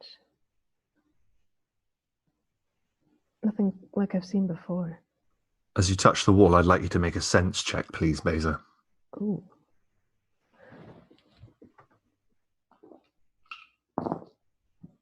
Oh. That's a 6 on the destiny for 16 total.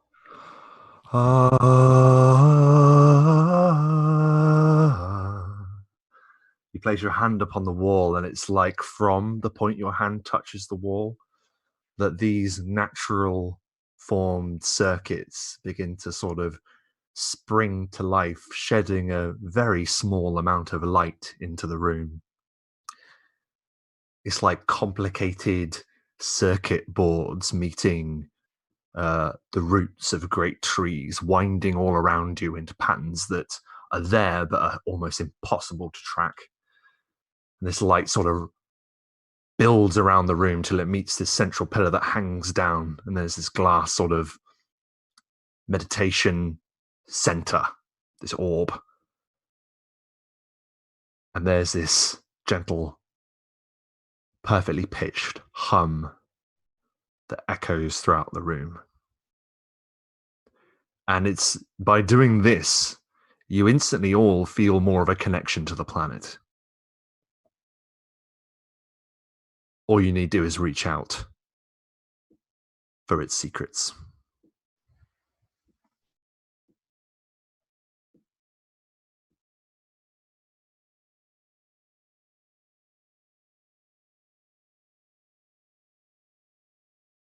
Yeah, I'll definitely reach out. Yeah, why not? Will all of you, just to make this simple? Or do you want to do it one by one? Yeah, I think everybody. Yeah, I will as well. He was considering not for a second, but they're all doing it, and so he feels like it must be important. Absolutely.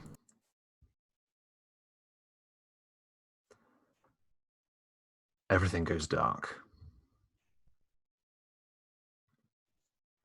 Kai.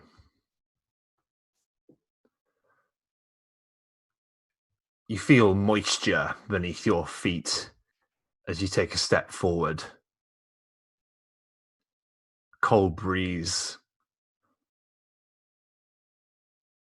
breathes on the back of your neck.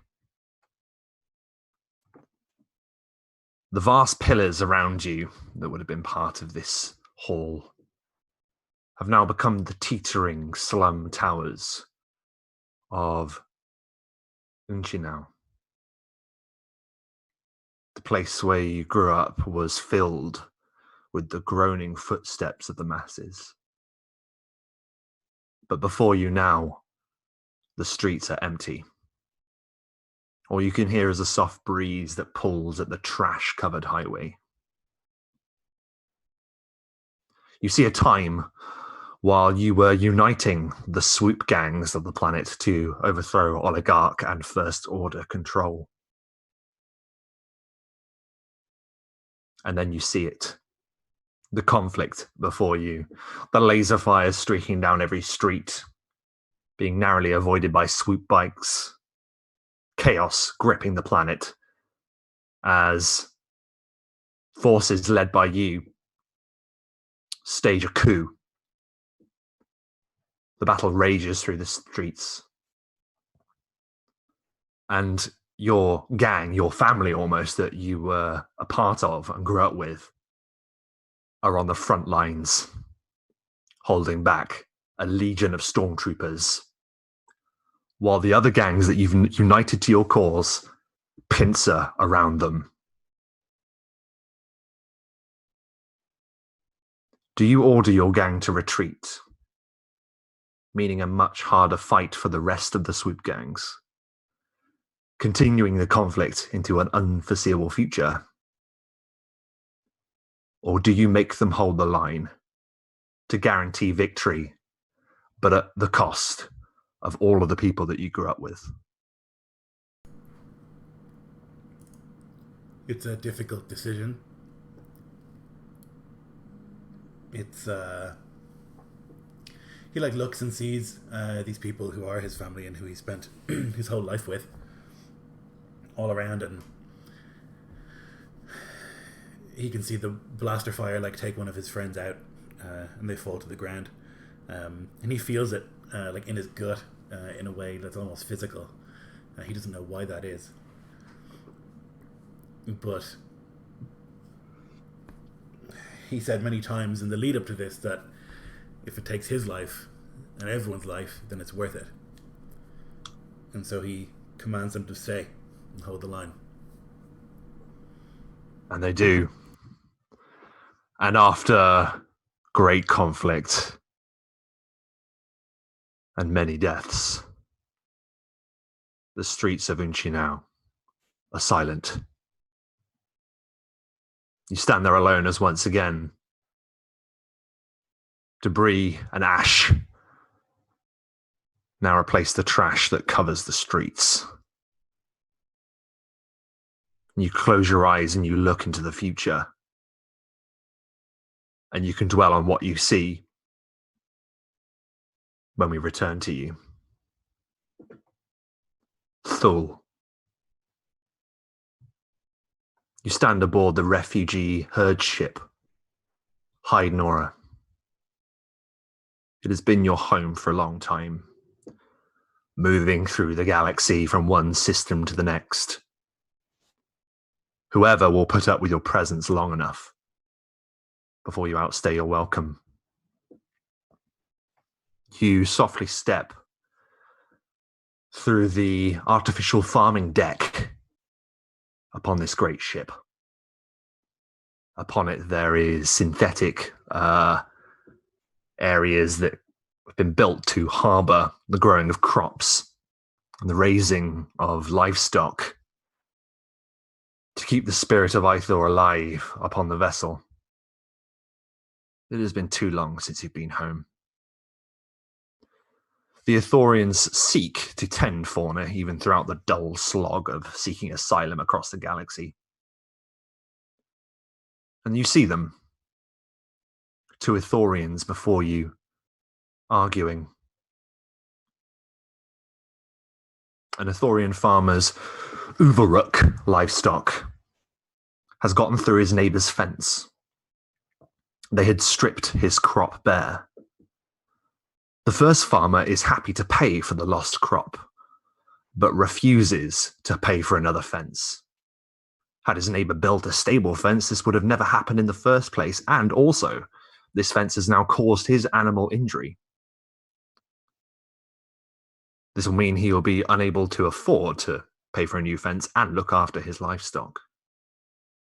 Their arguing reaches a crescendo, a pinnacle, a point where it cannot be resolved between either of them. And knowing you are wise, and knowing that voices have spoken to you since you were young, they look to you for counsel. Do you offer them any? Yes, the long stretches of space, especially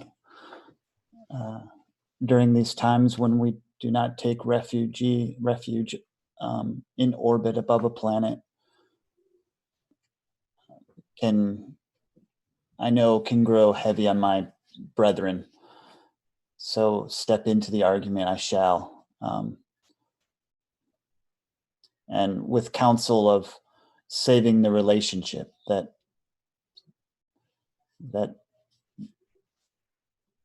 they will be neighbors tomorrow and the next day and the months and years to come, and to let not offense break that relationship. But perhaps they can share the cost of rebuilding it. And over time, through this shared endeavor, their relationship will grow stronger.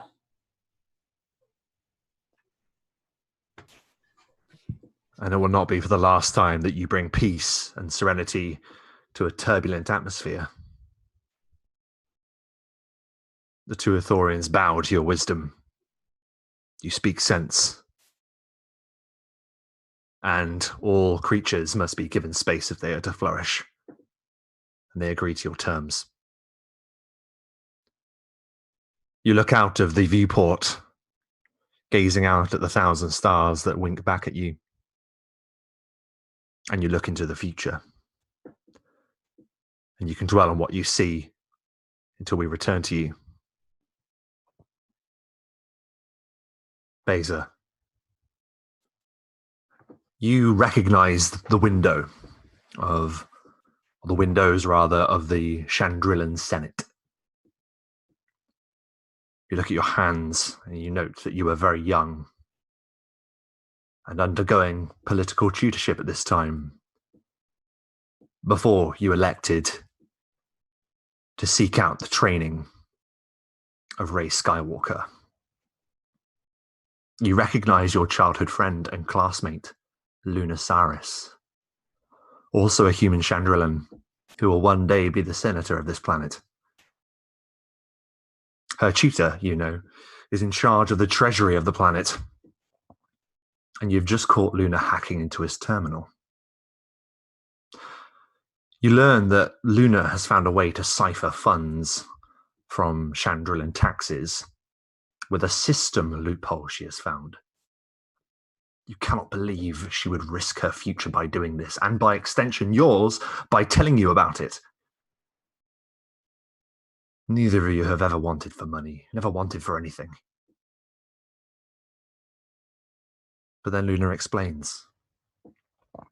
She has been sending funds, siphoning these funds to refugee homes and orphanages suffering from after the last great conflict with the First Order.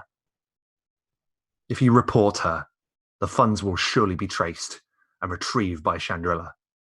If you don't, you risk leaving this same hacking loophole to be used by someone else who might discover it.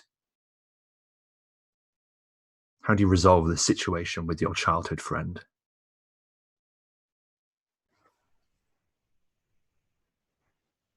Beza frets nervously, kind of tapping her hands together, chewing on one thumb.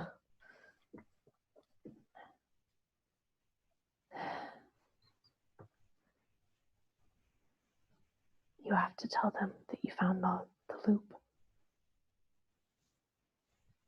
What if someone else finds it, Luna? But if I do, all those people, all those children left without parents after the war,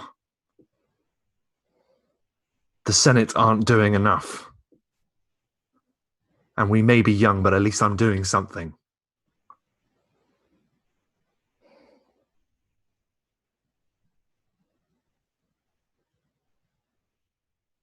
Okay. Show me again how you do it. We'll wait 3 weeks, maybe more. I'll tell them I've just stumbled across it. I won't mention it. I won't tell them you did anything. They'll never look back that far. They'll think I'm a stupid kid. They always do. The concern written upon Luna's face appears to alleviate, and she smiles. The smile that would automatically make you smile as her best friend. What would I do without you? You. Her voice echoes into darkness. And then you see the future. And what you see you can dwell on when we return to you. Rannan. You stand in a dark void. The ground is covered in a thin layer of black water. You can feel it beneath your feet. You can feel mists and vapors curling about you. As a Miralukan, you see through the Force. And then you see him. A dark presence stalks from the shadows towards you. The malice in his heart whirls like a storm, yet all around him, everything turns cold. Kylo Ren stares at you through his Revanite mask. The colonies here are harboring resistance agents. Release your anger. Focus the dark side within you and use it to strike our enemies down. Serve me well, Knight of Ren. There is a howling as your surroundings transform and change, as the mists and vapors whirl about you. They become the jets that pour out of a ramp as it descends. The landing craft opens up with a hiss, and with it you step into the night air of Alferides, a colony world for refugees that is harboring resistance agents. From your left and right, stormtroopers pour out into a hail of blaster fire. You sense every feeling of the battle erupting before you. And then there is quiet. Stormtroopers stand before you, and they report that they have a prisoner who has been heisting First Order supplies to the Resistance. And as a Knight of Ren, you must pass sentence for this treason. A Zabrak is brought forward.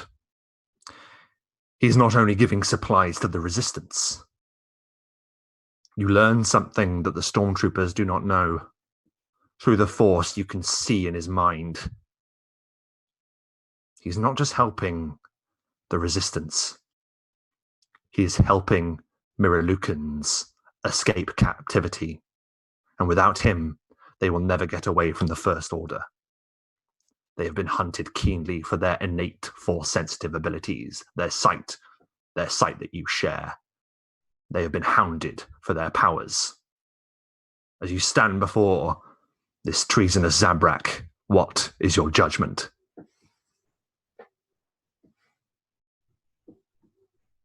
He shall pay a fine to the First Order for his treason and continue his trade, but to our end. The Stormtrooper captain looks to you. Knight Voss, this scum is treason.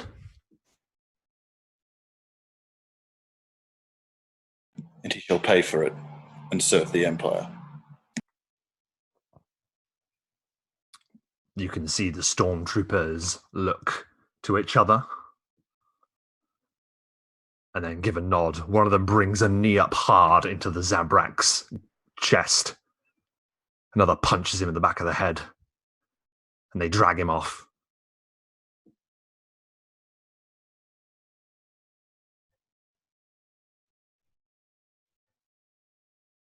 And then you look into the future, and you can dwell on what you see when we come back to you. Kai, as the slums evaporate around you, maybe they don't, who knows? Tell us what you see of your future. He wanders these streets, and there's an unpleasant feeling, like there's something he's forgotten or that he doesn't know. He follows this avenue with dead trees on either side. It's leading towards something. This statue. He keeps walking. It eventually becomes clear that it's familiar. It's him. It's a statue of him with a crown on his head in this triumphant pose. And he looks at it with disgust and hate. And he wonders if it was him who caused this silence here and this death, and whether he put himself above others. He tries to shake it away, but he can't tear his eyes away from it.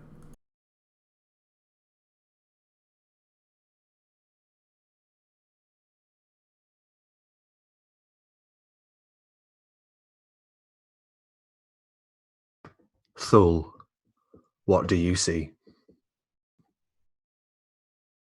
Thul sees a planet lush, teeming with life of all sorts, of all varieties.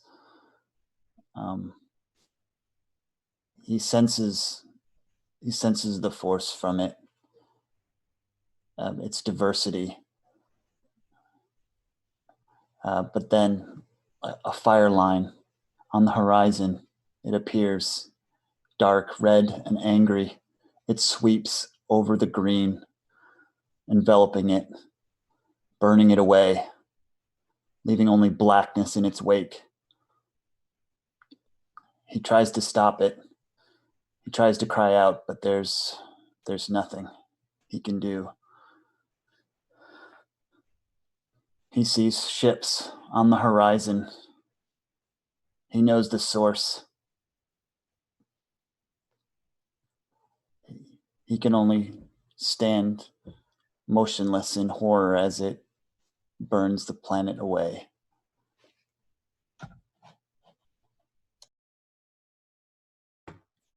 And as the flames flicker about you, eating and destroying all life that surrounds you,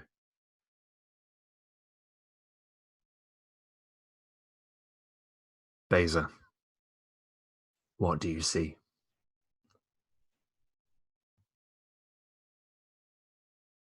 The flames fade into smoke and there is darkness. Beza is walking and she can't see anything. Her footsteps echo, but there's no walls for them to echo off of. It seems to go on forever. She closes her eyes, or maybe they're still open. She can't feel anyone. She hears something. It's far away, and she doesn't know which way to go. Does she turn around? Was it left? Was it right? She can't decide. She can't feel the force. And she is alone.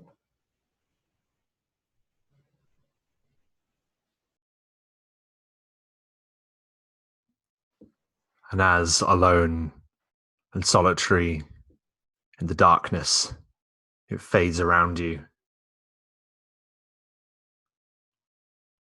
Rannan, finally, what do you see?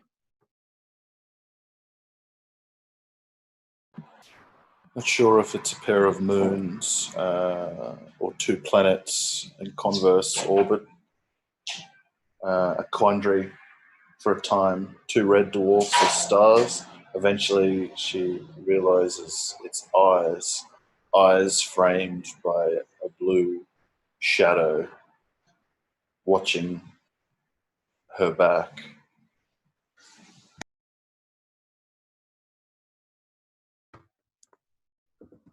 And as the feeling of you being watched, regarded, scrutinized begins to grow within your perception, grow within the back of your mind,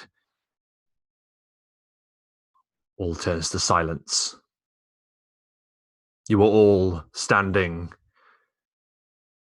within the meditation chamber,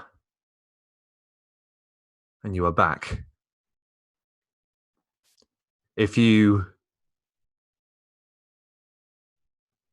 like, you may choose what the others saw of your visions, if at all. That is entirely up to you. But what's going through your minds now? I think given the power of like our colleague, that mine at least anyway is for all to see and bear.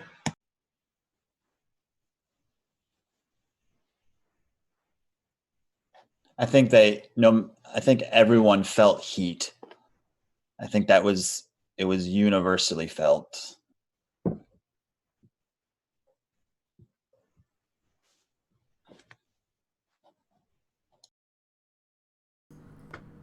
I think it's... Oh, sorry. There would have been a feeling of like shame or like revulsion or something as well. That would have been like evident, I think, that you would have felt from somewhere.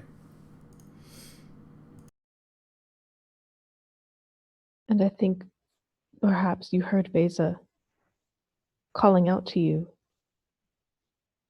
even though you're right there. But for a moment, she could not see or feel you.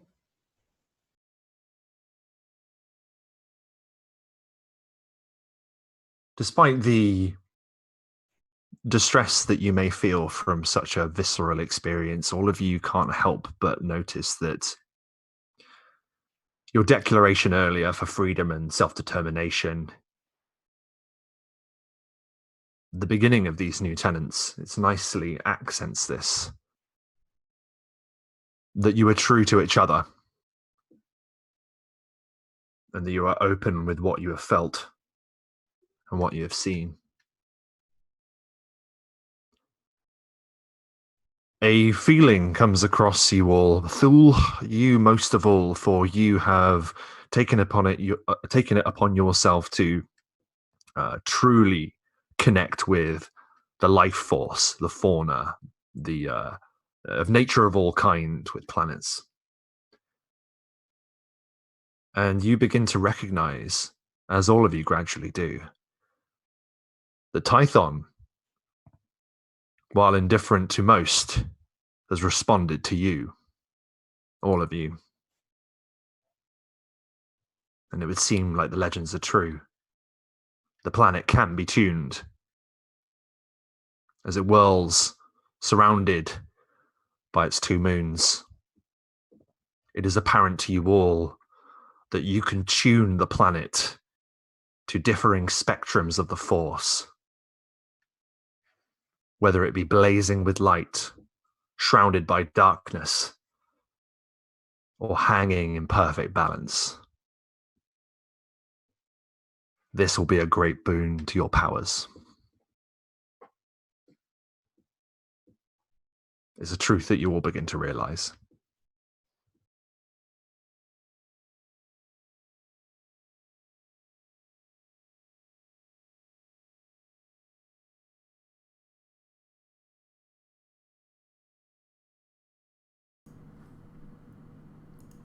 Kai especially is sort of taken aback by it because he hadn't really felt it on the way in and wasn't expecting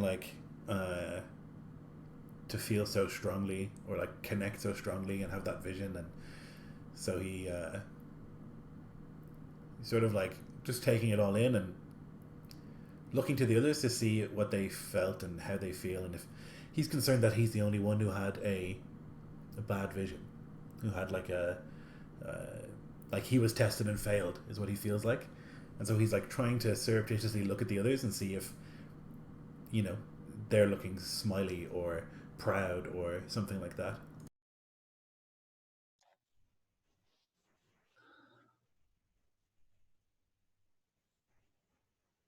I think it's hard to tell Rannan's expression without eyes to cue it, but like she would be silent and like mouth half agape and feeling exposed and vulnerable, and still and probably unspeaking.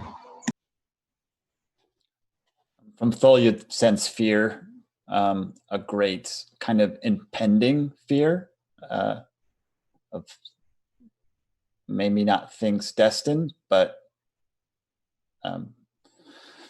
things that may come to pass.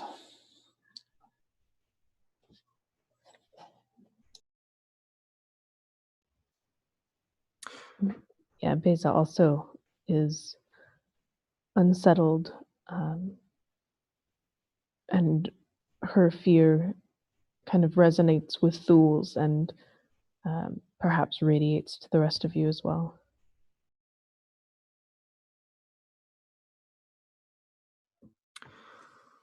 As you all dwell on this, and just to explain really what this means, because as we are all aware, talking about the Force, it's highly ambiguous.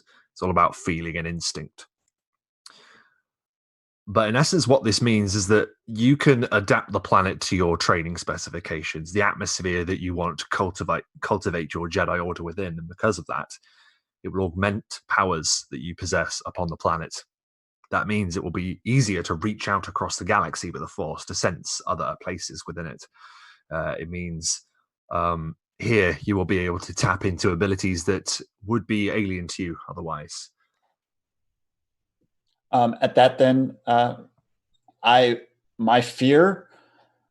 Do I sense like power from like dipping into that fear, like dipping into the dark side, so to speak, and like to harness it and to like overcome my fear? It really feels like if you wanted that to be the case, you'd need only focus within this chamber. Yeah, to combat the fear that I'm having, I would reach into that aspect of the planet.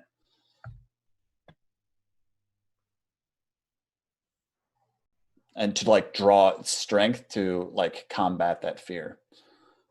Yeah, so means... Yeah, go ahead. No, I will say that will take you. That'll just take you a moment then, where you can sort of delve into what that will mean for you to do. By all means, Beza, feel free to discuss?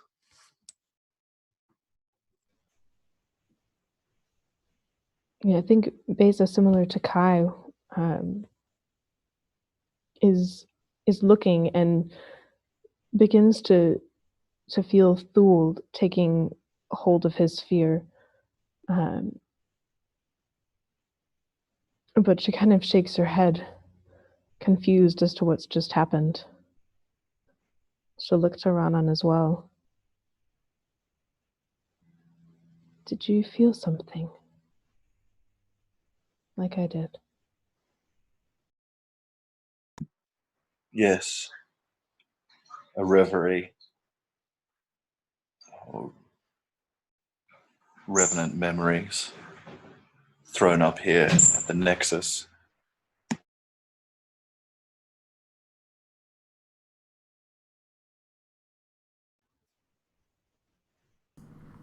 And then, more than memory, for me.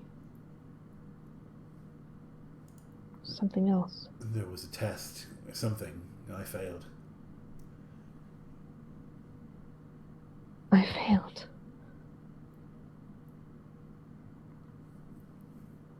So, We'll fail.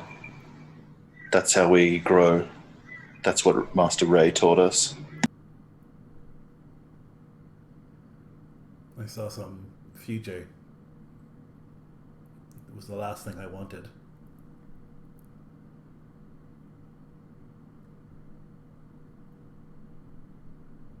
Is that a premonition? What has to be?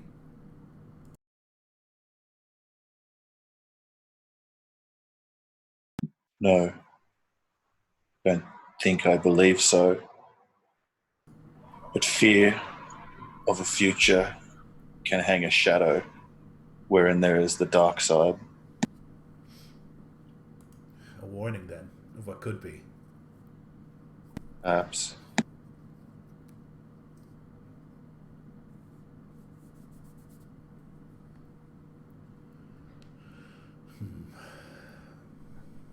I was alone. I could not find any of you. I could feel nothing. And I did not know where to go.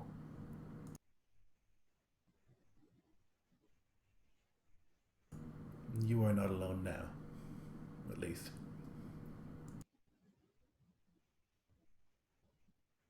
And you do not need us to know the way, Beza.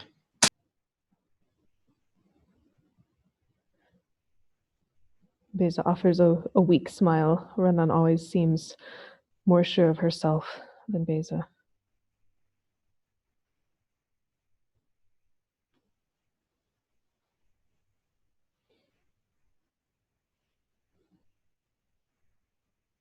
I believe we should find the way together. Whichever way it is.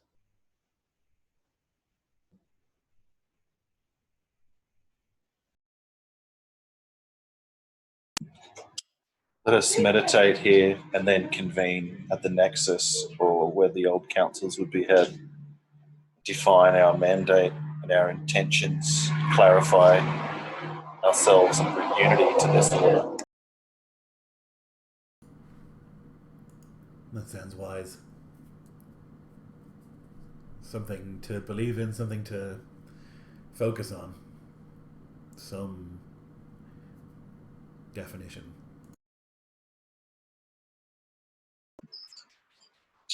There is perhaps resources and intelligence we can gain here, as Master Ray bid us, and there are holocrons as yet we have not consumed.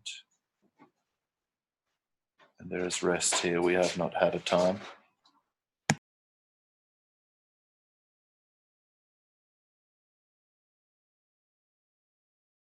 Okay, I'm going to suggest we have a 3-minute toilet break because I really need one.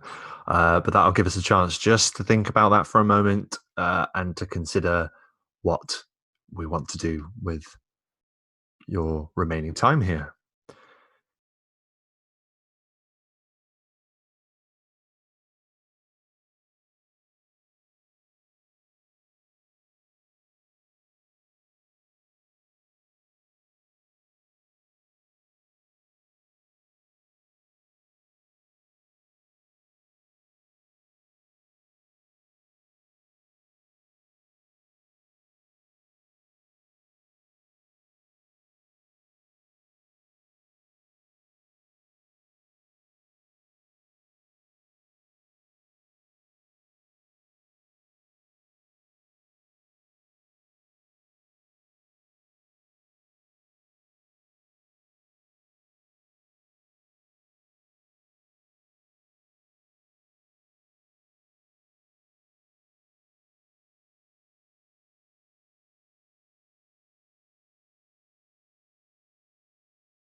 So, Thul, you instinctively, while connected with Typhon, uh, reached for feelings that you did not expect.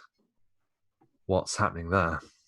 Yeah, this seems like the conversation of rest and meditation and considering our next steps are like lost in Thul's meditation and his fear as he reaches into the core of the planet to draw strength, to amplify his own. And I think he falls upon his feelings of fear as the source of this. And he is looking for anything that can aid him to combat this image that he wishes desperately not to be true or not to be realized. So if I need to make a sense roll, or I would love you to make a sense roll so you can see what Okay. you've just done to Typhon. Excellent. Yeah. Is it amplified? Do I need to roll more than what might normally do, or is it just a straight? Do you know what? I didn't actually give much thought to mechanically what that could do. So potentially we could say sense checks are as if you're using a force point. That'd be quite cool, wouldn't it? Cool. Awesome. Yeah. So it is 10. It is 20. Wonderful. It's like once again you can feel the roots of this planet through rock and stone, and you can feel its energy change. You can feel the other side of nature that Ithorians like yourselves are well aware of, but sometimes do their best to ignore. The dark side of nature, the cruelty of it, the chaos. The fervor that one predator has in bringing down its prey. You feel hungry. And you feel powerful. And it's like, for a moment, that brilliant blue sky outside begins to cloud over ever so slightly. It isn't a giant change. Or rather, it wouldn't be a giant change for the untrained eye, but for someone attuned in the Force and someone now attuned to the planet, it's like a tidal wave of change within you. Fool. It's like you let go, even if it's just for a moment. Yeah, I released that power into our meditational link, and let the wave of fear kind of like overcome or just like wash over everybody. If that is the case, I would like the rest of you, the three of you, to make sense checks, please.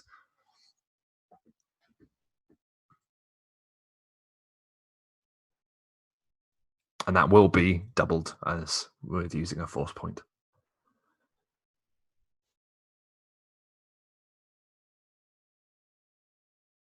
I got 19. So does that mean double? I got 38.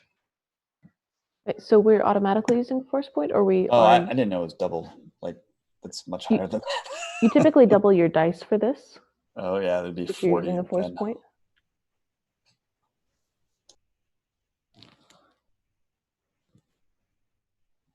Are we all using a force point?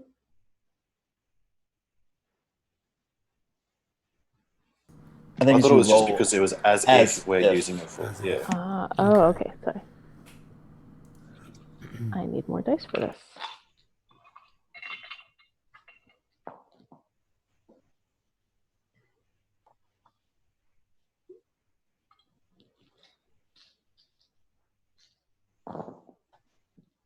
Oh my god, math.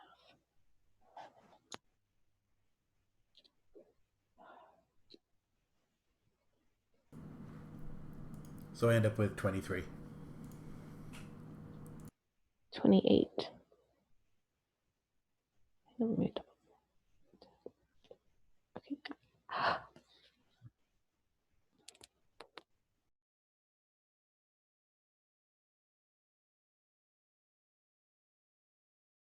So sorry, I was muted. Do you remember what you originally got, Thule? It was 20. So if we're just gonna say we doubled it, I could like roll another set and add that. Otherwise, you could just say it's 40. Well, if you just rolled your standard die, roll it again and add it to your total. Okay, so starting So- at 20. Yeah. So it'd be, let's see, 1, 5, 11, 13, 18, 38.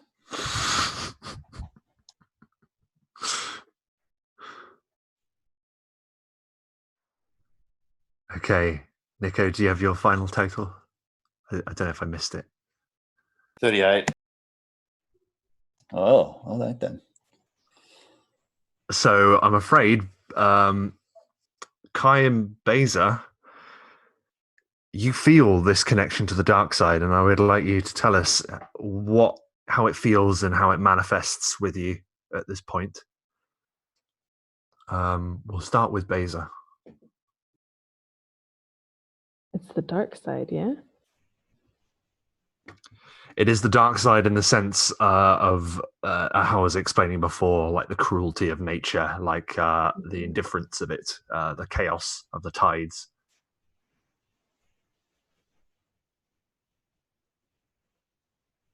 It's the dark side, yeah. Kai, got any ideas? Yeah, he's that's like a fact of life, that there is chaos and like unexpected things, and that predators eat prey. Like that's all expected for him. I guess what he doesn't expect is like the sense of coldness and distance that follows it. Like he has this like sense of this feeling from the planet, and he would have guessed that anyway, like survival of the fittest, and he's just a part of life. But there is an additional sort of coldness and callousness and maybe even cruelty to it that seems off or something. He can like see or sense like some jungle cat here on Titan that's like, rather than eating the thing it caught, it's toying with it unusually cruelly, and he sort of wonders at that and shivers.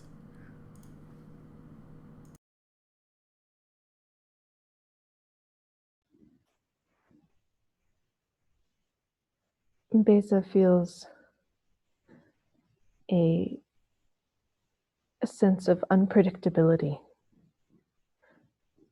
of a fire blown by the wind. And there's no way to know which direction it will go next. There's no way to be safe. It will destroy everything in its path, and things which tried to flee but couldn't.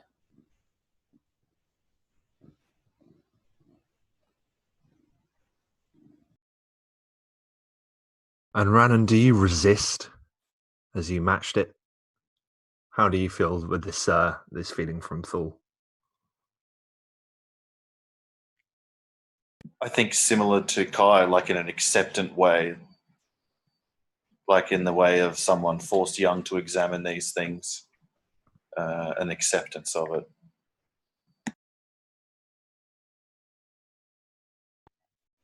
Yeah. There's a very real shift between all of you where that bond between you all, it's always served you well. It's always helped you work as a team, work as the Jedi you were meant to be. But this instance has shown you that what affects one of you could very well affect the other. There's a short time where maybe you all split up for a bit for quiet contemplation by yourselves. During all of this time, we'll say that LXE has begun setting up some of the equipment outside of the ship and has brought some to the Jedi Temple door.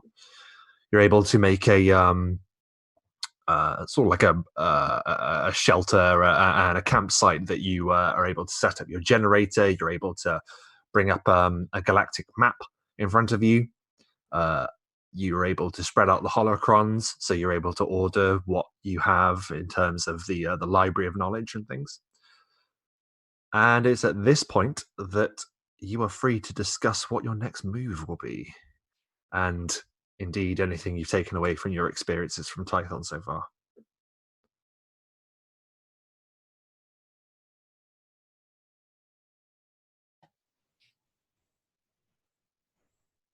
Is there an obvious place up? Oh, sorry, you go, mate. No, go ahead. I was just going to ask if there's like a place on the readout from the pro droid that we deployed here that would kind of be indicative of like a council chamber or meeting room or some place like that that we could all meet at that might be nice and symbolic, or any suggestions for where? Yeah, I think there'd be a because the Jedi that came here after the raising of Coruscant, I think they would have built a council chamber reminiscent of that on Coruscant, kind of in memory of it almost, on the side of one of the towers. So you're able to go there for your council with each other if you like.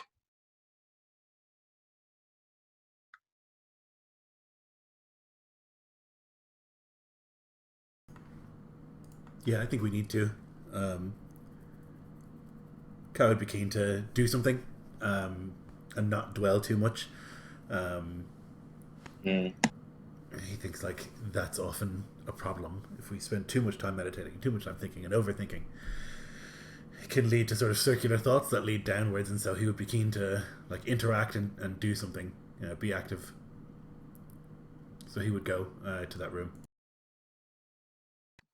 I think Rannon's type of meditation would have been actively like cleaning and preparing like a lair within this place, and like being retrospective or introspective whilst in like some toil and training and keys and like motions and martial arts and all of that kind of stuff from our training as well. But yeah, similarly, after a while, like the cyclic nature of that would grind at her, and she would like naturally maybe seek out the others at that ancient council table prepared by the Jedi refugees. Ethold's troubled by what he saw, and it's hard to shake him. And not only that, how easily he was to call upon the power of the planet, this nexus, which he doesn't truly understand. It seems it had no like agenda, and it was, just acting upon his will, which frightened and somewhat made him more troubled. So he actually spends the time closed off from this place, and it's just trying to examine it on a surface level before he can gain the counsel of his fellow Jedi.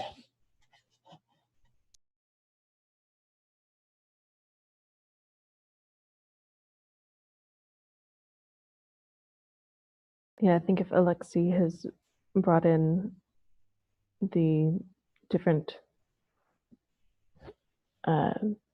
things from the ship in almost a mirror to what Ranan is doing, Beza would be meticulously organizing, setting things in places so that she might feel as though she has some control in spite of having felt that chaos.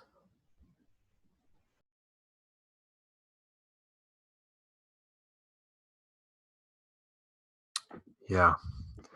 If anything, the lesson here is that this connection to the planet, while powerful, is incredibly dangerous to use and shouldn't be used lightly. You're able to join in the council chamber with your thoughts hopefully a bit more collected now.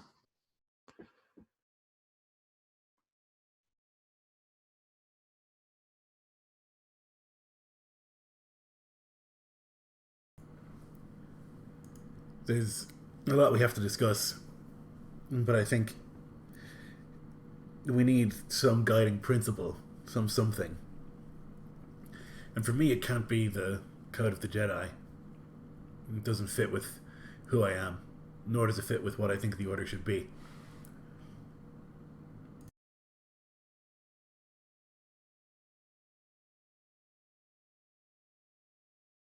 I agree.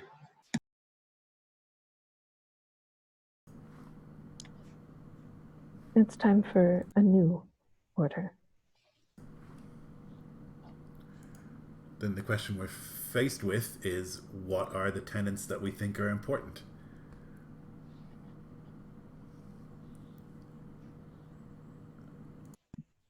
Surely the tenets imparted to us by Master Skywalker are integral, else we would not be here.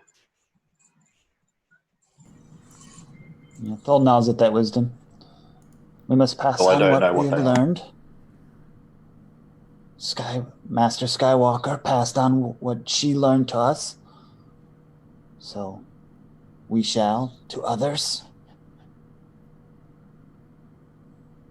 Would she have taught us the code? Rob, was that, or no? Or yes? She had all those You texts and- absolutely, yeah, she would have absolutely taught you what it was. She wouldn't necessarily have told you to follow it. The real link with the Jedi, with your training with Rey, is that she showed you all of what the Jedi could be and what they have been in the past, Yeah. for you to make your own educated decision on what should come next. She knew there would be a time where she would have to leave it to you. So would you say then she not only taught us the Jedi code, but she taught us the Sith code? Not the Sith code, no.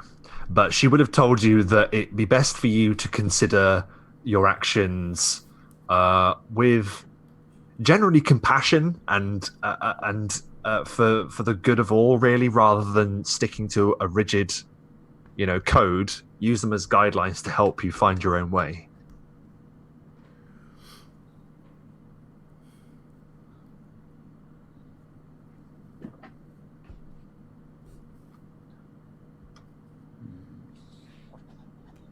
Basil will kind of think. Perhaps then our first tenet is that there may always be exceptions.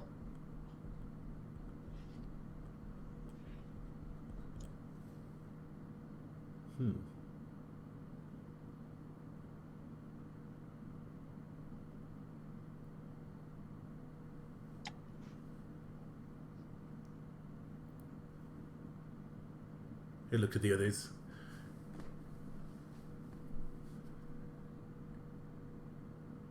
Who will judge these exceptions?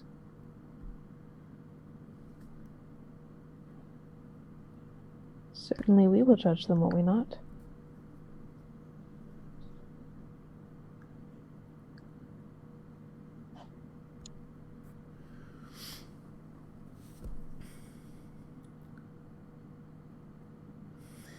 Equality, or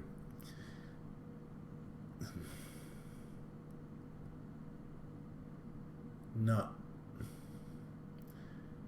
It's the central part for me, is that we remove those ancient ideas of hierarchy, because that leads to ego in a big way. There should be a council of many representatives, I think, when it comes to the Jedi. Everyone should have a say. And so, somewhere up there, it should say something about we are the same. We are one. We are equal.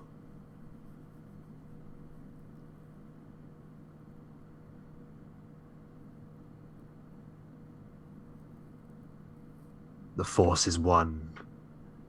You almost hear a voice say.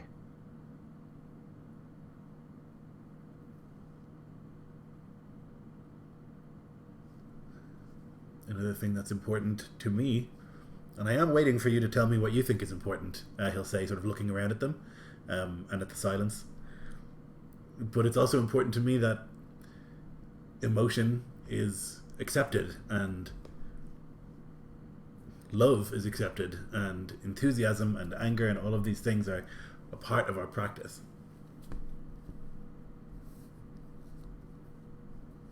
I agree. Agreed.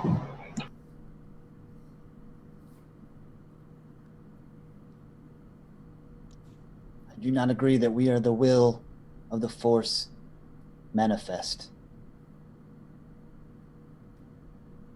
That it is ours to wield as we see fit. It is beyond the Force us. is but a power, Thule. It has been wielded by many.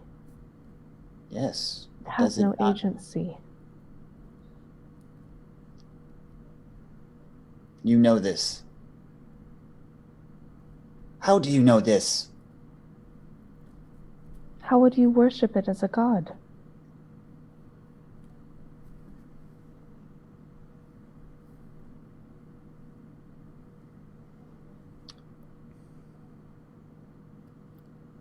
I guess, like,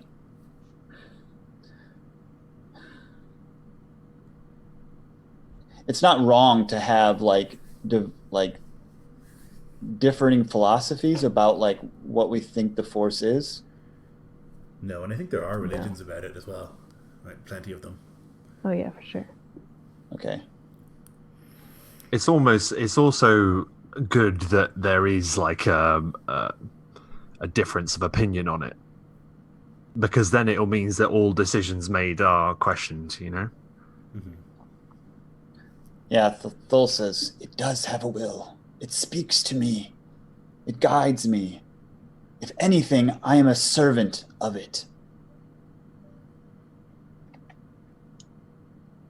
Beta like looks sidelong at Kai, who's just said this thing about not having hierarchy. If it's important to you, then it's important to all of us. I don't agree, but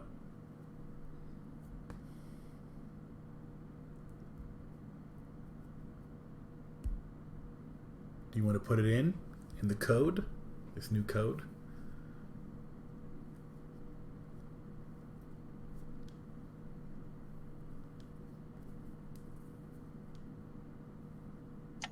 Like, what would be your like? I would just out of character. What would be everyone's general idea of what the Force is? Is it just some like reservoir of power where that we're just unfeeling, unemotional, has no Taylor said, no agency, no will. That's the big question, really. At the beginning, we mentioned that freedom and self-determination would be important. The Force having a will doesn't necessarily mean that everything is determined, but it is leaning more in that direction, I think. That's what the conflict is with Kai, is that if we accept that the Force has a will of its own and it's doing all this stuff, then it's a direct conflict with like having control over your, it's like predestination or destiny in comparison to freedom of will,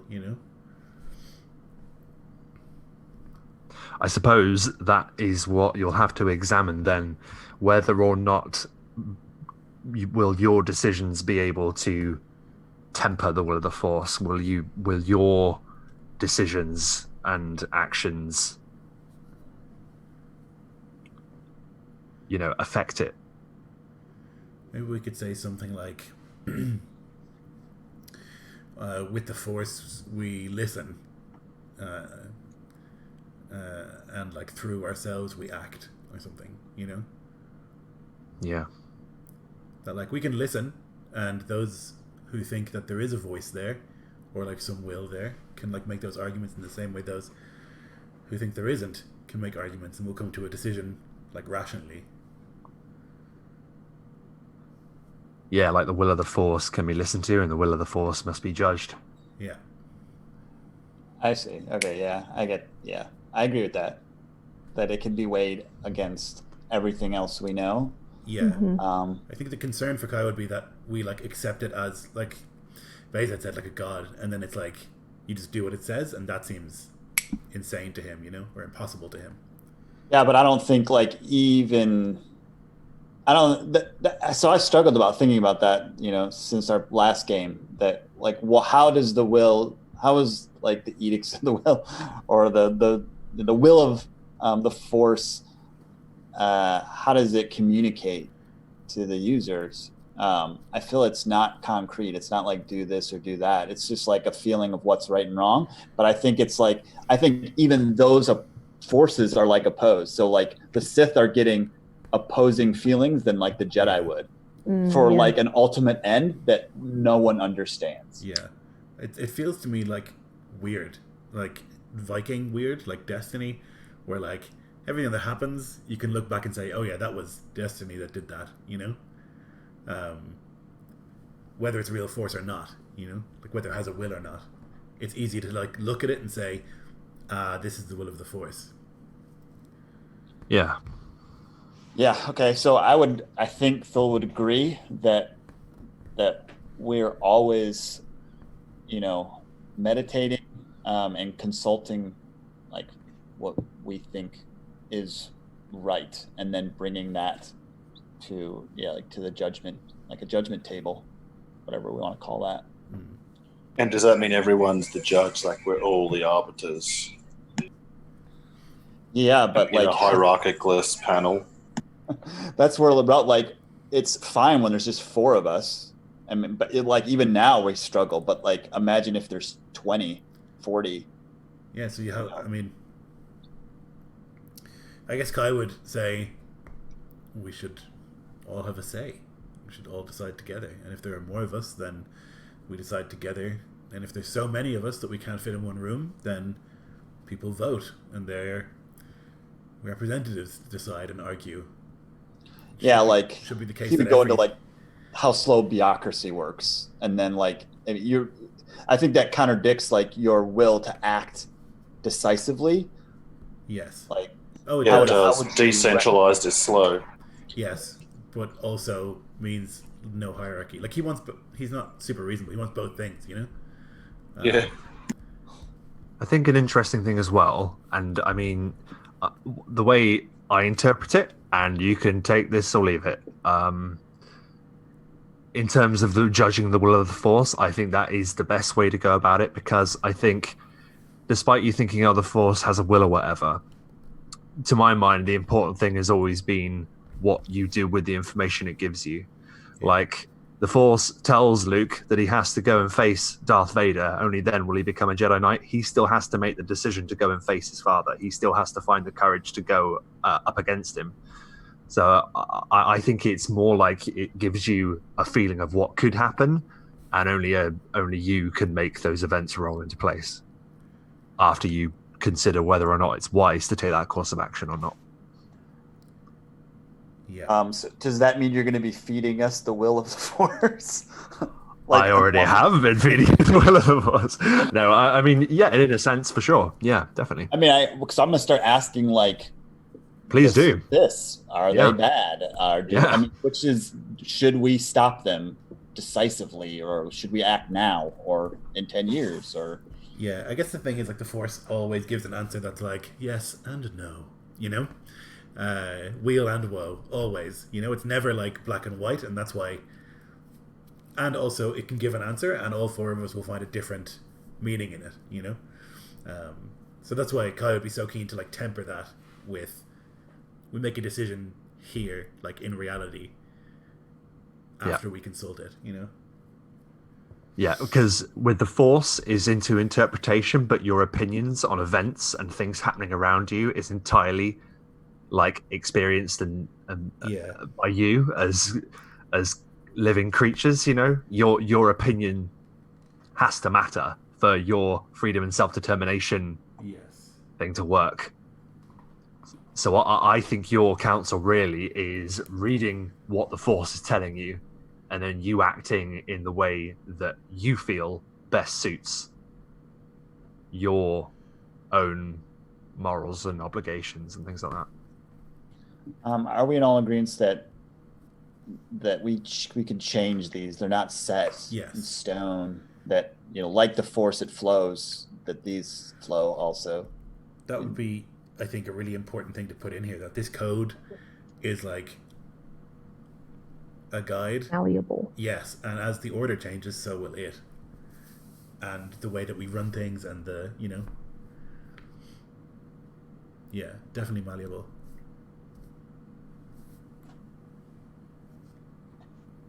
I think we've got a pretty good sort of loose structure, at least. Yeah. Yeah. Beza looks towards Kai and goes, if there is no hierarchy, what happens when there's no agreement? We have to come to some conclusion. And what if we're at an impasse? We vote. And what if it's even matched? We vote again. I don't know what the answer is. What is the other option? We put one person in charge and they make the final decisions? I don't think that's the solution. I'm merely pointing out there could be a problem.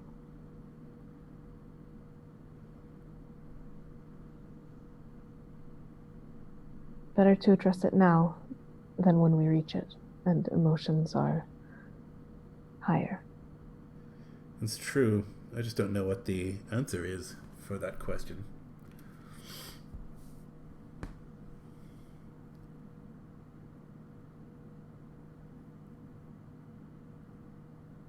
There will always be new answers to find. Do we have to be in absolute agreement about everything? We do have to be in absolute agreement about certain things, he'll say.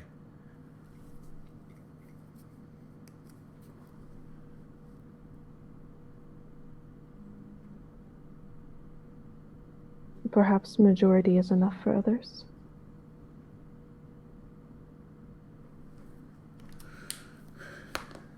I believe so.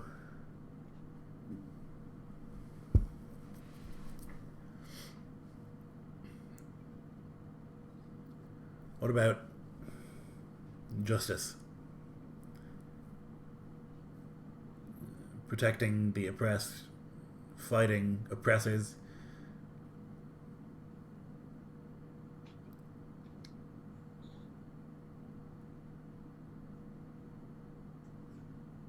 As currently we're subject only to our own law, we're in a unique position in the galaxy. And what do we do with it?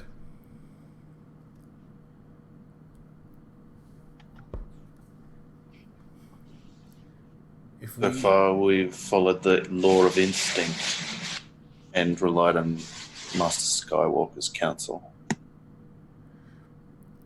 My instinct now says we, when there are four of us and we have no one to teach and no younglings who are looking up at us as examples, can now act decisively in a way that we will never be able to act again. Once we have students, the whole dichotomy changes. Agreed. Is it worth And if we honour our agreement with the Chiss, that time will come sooner rather than later. Yes. Is it worth considering that now, and only now, is a time where we can do something drastic and quick? Yeah. We are going Something to drastic. That's where we're picking up the Chiss. It's a hut home world.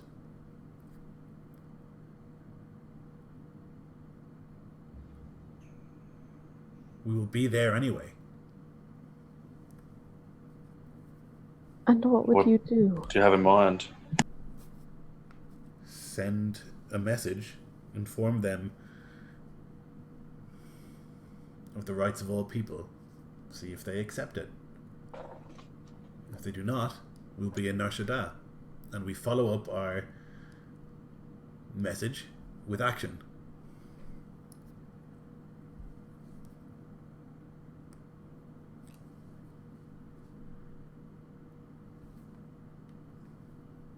So it is in the Jedi Code then that it is our duty to bring about liberation of all enslaved in the galaxy. I would say that is our duty. To fight for those who cannot fight for themselves. And what of the plants and the animals that have no voices? They cannot speak, yet they are destroyed. Are they not life, worthy of protection? Yes. He says, sort of. Then we should pursue peace as a priority. But to provoke the Hutts will not bring peace. I think it might. In the end, perhaps. I think a decisive strike. They believe themselves to be invincible. What if they are not? I know that they are not. If we show that to them on their Rob, home what world. would... Sorry, no, you're fine.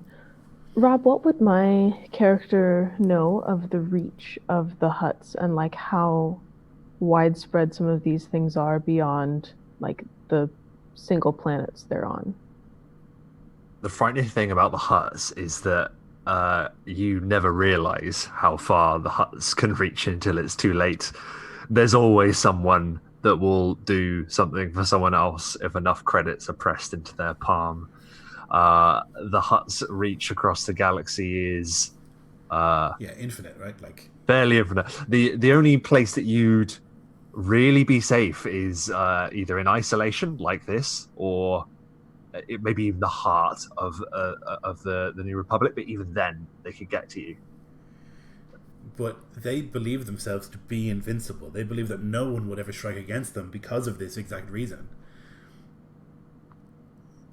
And so if we show them that that's not true, that there is justice and there is consequences to the things that they do if they ignore us, and we kill a Hutt, which never happens,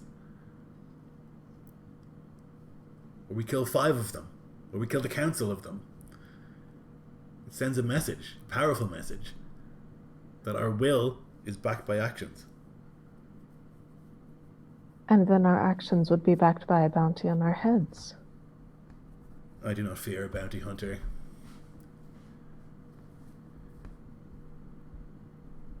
I fear what the Chiss might do if the Jedi and the Hutt syndicates are at each other's throat. Renan is right. Perhaps there is a larger threat. And so we do nothing.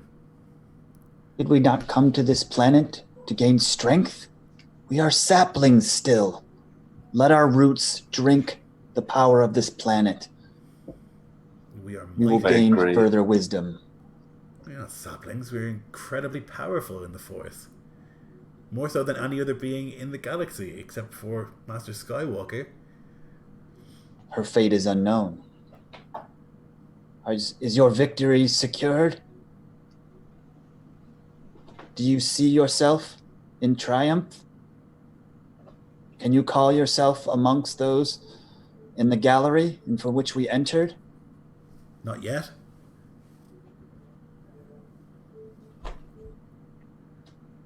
Someday, if we do the things we set out to do, if we follow up on these things and we make them reality, we put an end to slavery in the galaxy, is that not worth 10 Hutt lives?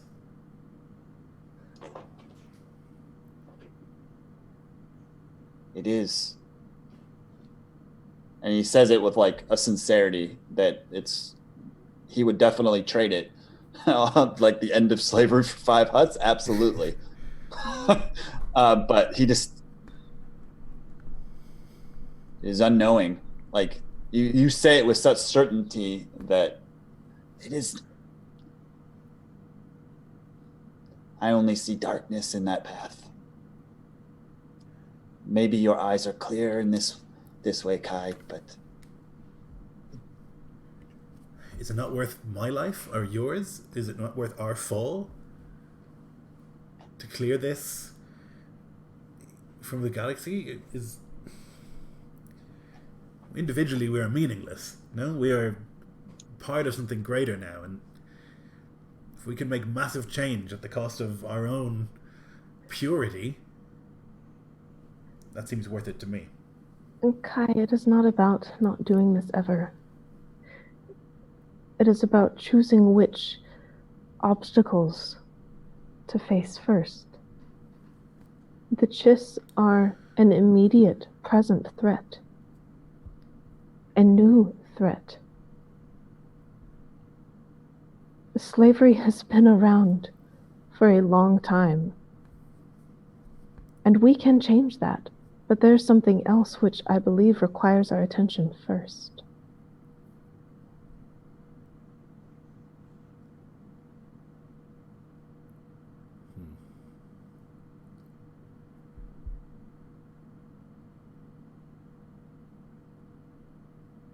And what do we do with the Chiss? What do we do with any problem like the Chiss? There will always be the Chiss. There will always be hungry warlords on the rise, and always there will be those who seek to destroy others for personal gain, and always there will be those who enslave others, and so we have to do something about that. How do we stop them? They have an empire.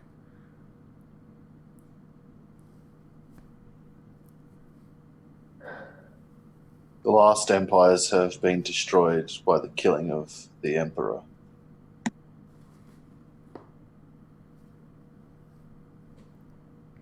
Perhaps we might first speak with them and discover why they are expanding. They believe themselves superior, they have a will to conquer, they have an empire. Is there a food scarcity? Have they run out of room? It's extremely naive, Beza, to think that it is some And it is necessity. Extremely arrogant to assume you know their minds. One empire is much like the other.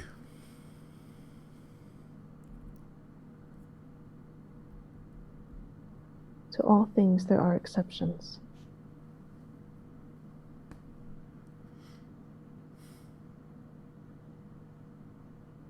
You cannot judge the future based upon the past.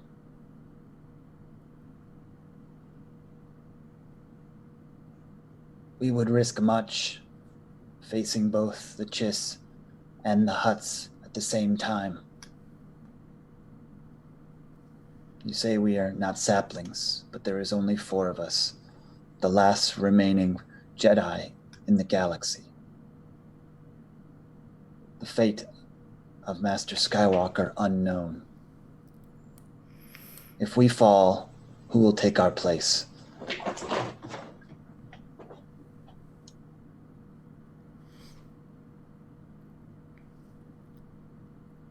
So one enormous problem at a time. Or we could wait and bide our time. The Chiss and Hutts are natural enemies because of the xenophobia of the ascendancy. Given times and countless lives, they might come to blows, and then we can attack them both.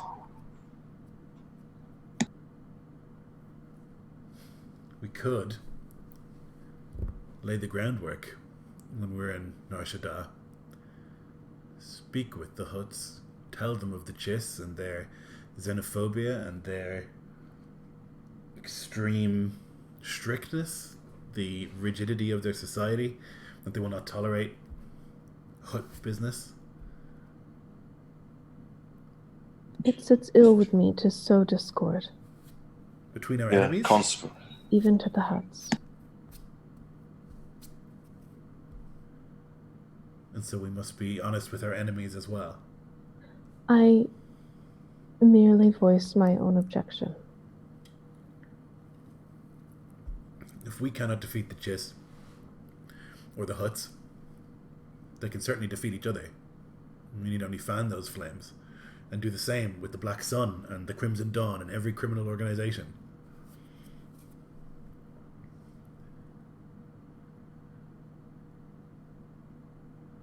a few well-placed bounty hunters and assassins could kill some of the Chiss command.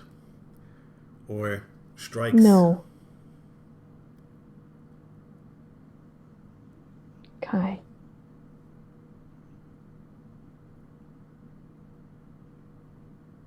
So we do nothing. I'm not saying nothing. I'm saying let us not resort to assassins and bounty hunters.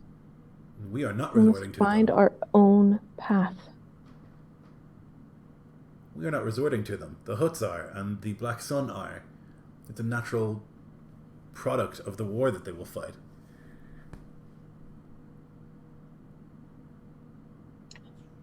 Let us bring this Chiss Padawan to us. See how the planet accepts him. Or her. Or her. But what, Thule, if the Chiss Padawan is loyal to the Ascendancy to the point where they would manipulate or alternate the raw energy of the Nexus?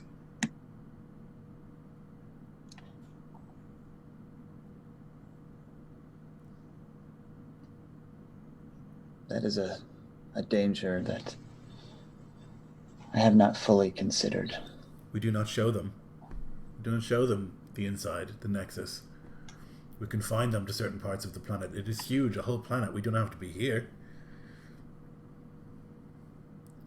Would it be like anybody with, like, I know Kai didn't sense it, so I guess you need to have a high sense to like detect it, the source on like any position on the planet. Is that, would I say that's true?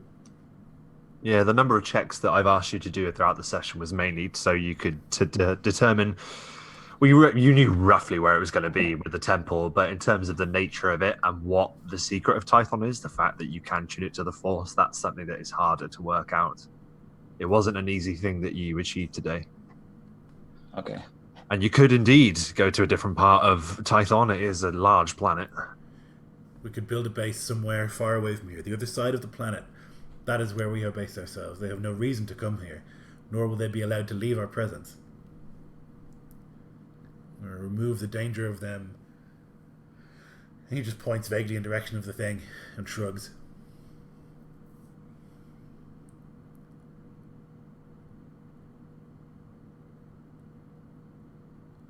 And we still have no answers, no policy in regards to forces like the Chiss.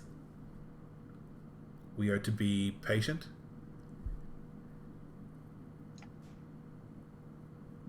We must, yeah, patience is essential. It's what the old Jedi Order always did. They waited, and they didn't act, and then... Some of them acted, and to the peril of trillions. Some of them did nothing, some of them did the wrong thing.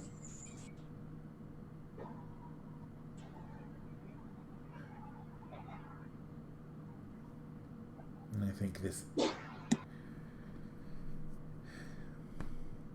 It doesn't matter. I've been outvoted, and I understand that. I accept it. Perhaps we need only wait until we may agree on something. Then nothing will ever happen. I have suspicions that you will hound us until we can come to an agreement.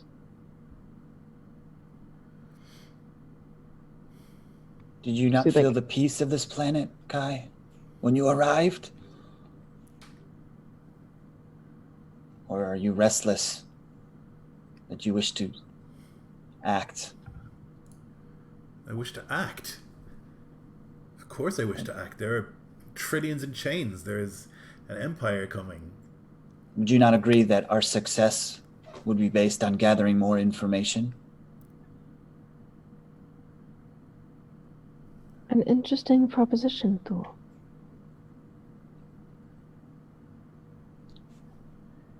Go Let forth. that be our call to action then, to learn more. Let that be how we act.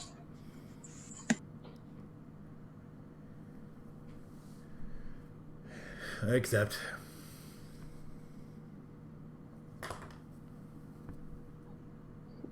Perhaps there will come a time when one of us might learn more of the Chiss. Would you like to now? I'm assuming that's not the Nexus speaking to us. Not directly, no, that's me asking. But you do remember, though, that, well, the Nexus is tuned to you now, for good or ill. It can be used to learn about things. Perhaps you can reach out and... Yeah, did we sense like the knowledge is like within arm's length at that like moment? Like that we could just kind of... The path could be shown to you for sure. Oh. Or the A power, path. for instance, to reach out to Admiral Dawn.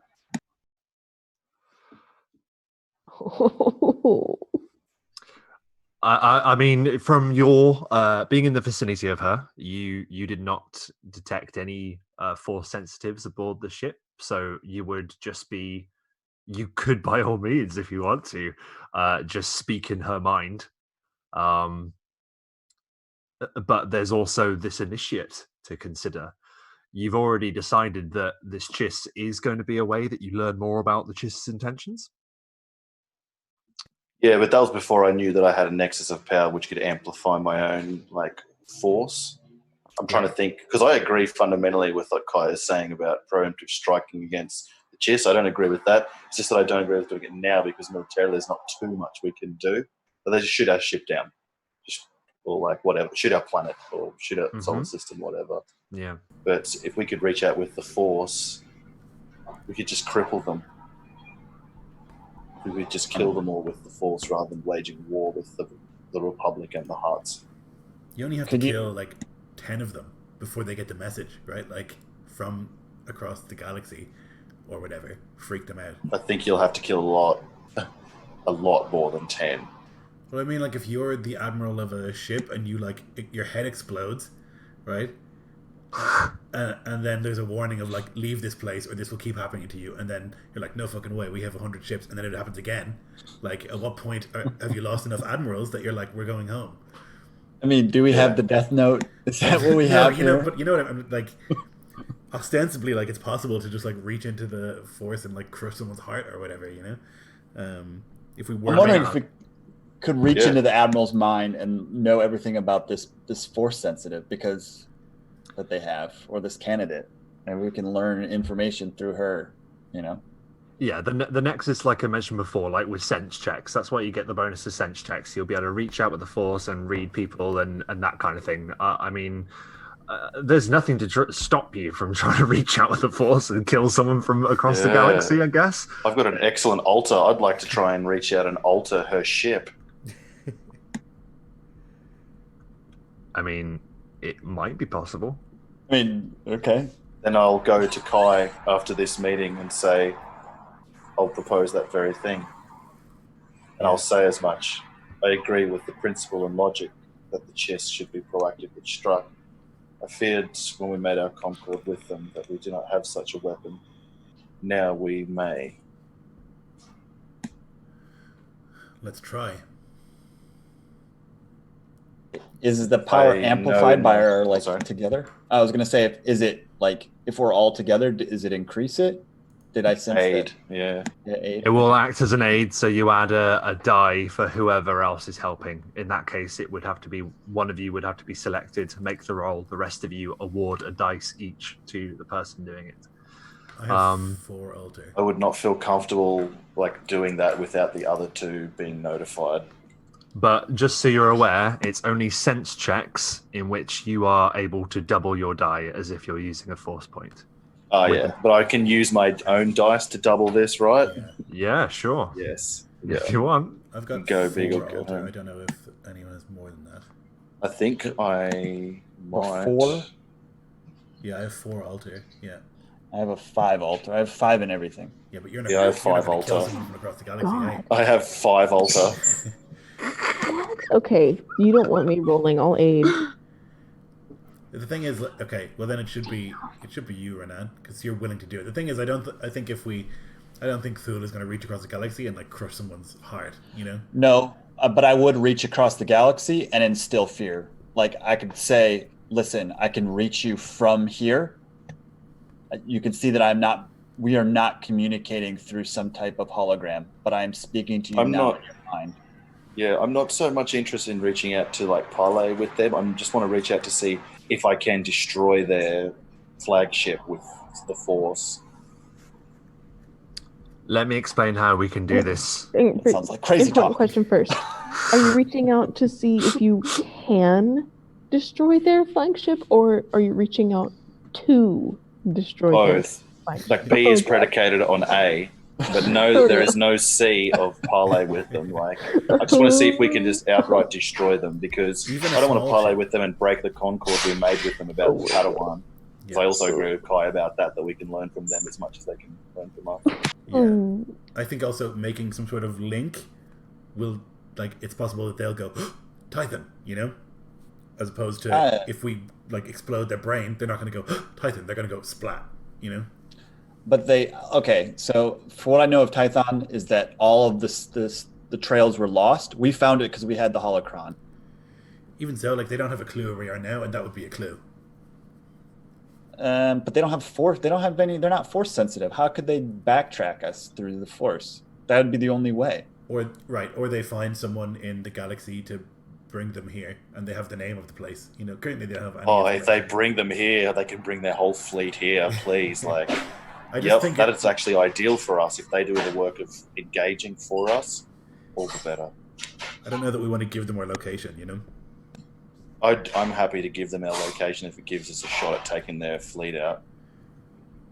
Let me explain how we can navigate this then.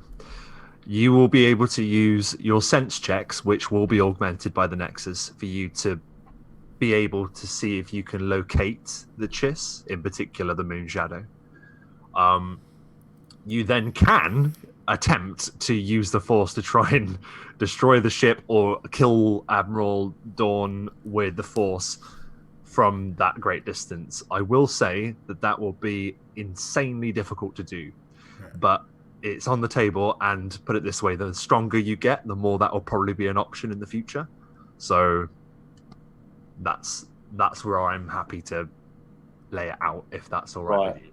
And just to be clear, these Jedi dice that I have, these Force points, I replenish those at the start of each session. Yeah, so your Force points replenish at the start of each session. Any character points that you haven't spent, you can also spend for an extra die. Can you use both Jedi points? Not at once. To double? No, not at once. And I think you can only use... Is it only one character point as well? You can spend one character point. It's like spending an inspiration. Okay, and that's an extra D6? Yeah, so that's right. 12, I guess. And then we can assist you in the thing. But the thing is, like, if we come to Beza and Thule, do they agree on this? It seems pretty antithetical to Thule, at least. It does. Like, I'm like, if it's even viable, like, option. Like, do I sense that is even possible? I guess that's what I'm. You're saying, can I try? Like, do I sense that the power can, like, I try to reach out to make a small altar. Like, can we why don't we try it harmlessly on something? Let's test the powers of the planet. Yeah, you can absolutely test the powers of the planet. Mm-hmm. What if we do it and it fails, and then, though I don't see how they can backtrack us to the planet, but what if, say, they can? Then we are put at jeopardy with no success. Yeah. Yeah, that's the risk. I just think, like, us being able to attack the enemy with the Force is better than us coercing the Republic and the Hutts to doing that for us, and then the ensuing war costing however many lives. Yeah, I do think it's unlikely we'll be able to do it from here. There is no try, is my motto at the moment. All right, well, let's do it then. Yeah. Okay. We'll try it. And so we're just gonna go for killing her, or we're gonna try it on a different target. Oh, the ship! Like I want to reach out and crush the hull of that ship. Okay, first you need to use sense, which you can do to locate the ship. Okay, so that's the first step. Try instead to like in the generator, the power generator, like pull one thing out of place so it explodes, as opposed to trying to crush the hull. It might be easier. See what you're saying? Do you know what I mean? Because hulls can resist like fucking space cannons. I know the force. I guess we could make it look like an accident. Yes. Though. Yeah, like some type of reactor leak. Right, and then there's like a series of reactor leaks on all of the Chiss ships, and then we go, having trouble with your engines? Right, off you fuck. Okay, cool. You know? I like it, yeah. I agree with that. Phaser will register her hesitation and wish for diplomacy first, but will aid all the same. So you must have wanted that much. Who's making the sense roll then to locate the ship, first of all? Yeah, I guess I will. I have a 5. Okay. So each of your companions will lend you an extra die. So one from Kai, one from Beza, one from Rannan. Oh, okay. And then you spend your force point to double that amount of dice and roll them. Okay. Not 6 on the destiny die, but a lot of 6s. Let's see, so... Good gosh. 10, 28, 32, 37, 39. Okay, so that's one roll. That's not doubling the dice. So I roll it again.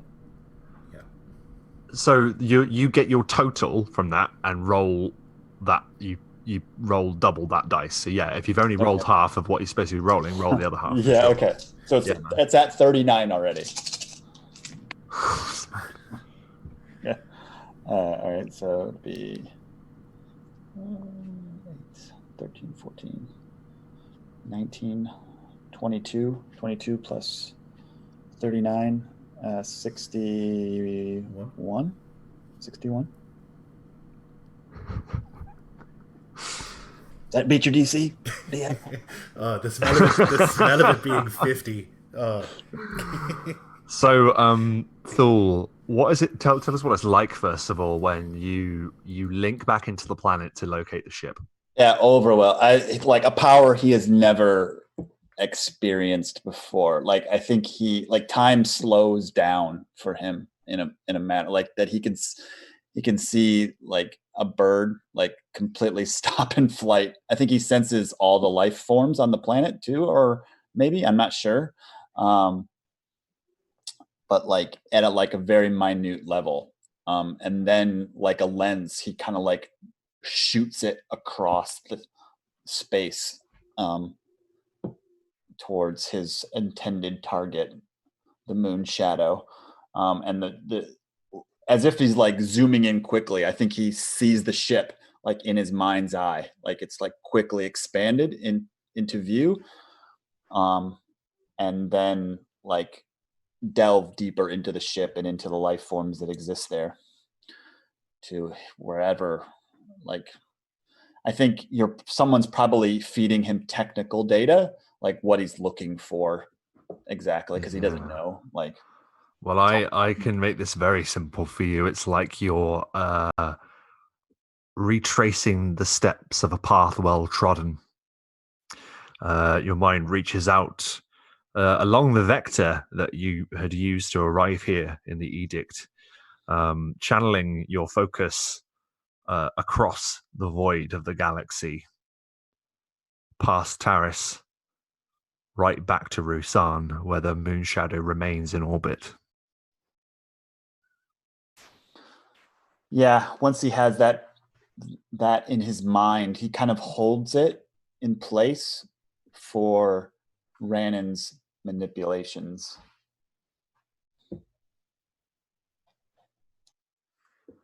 They're still there.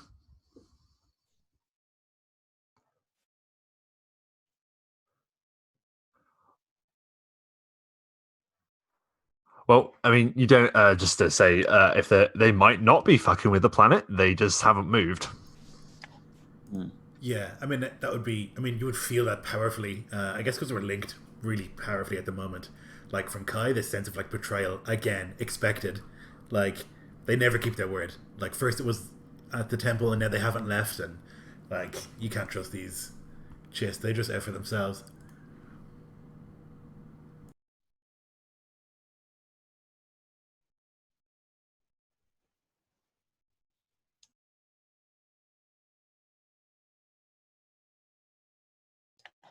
Yeah, is it can I like sense all the life forms on the Moonshadow? Can I sense Admiral You Mathara? sense life from the vessel. Oh no, it was crazy roll, wasn't it? Yeah, I'm gonna say you can.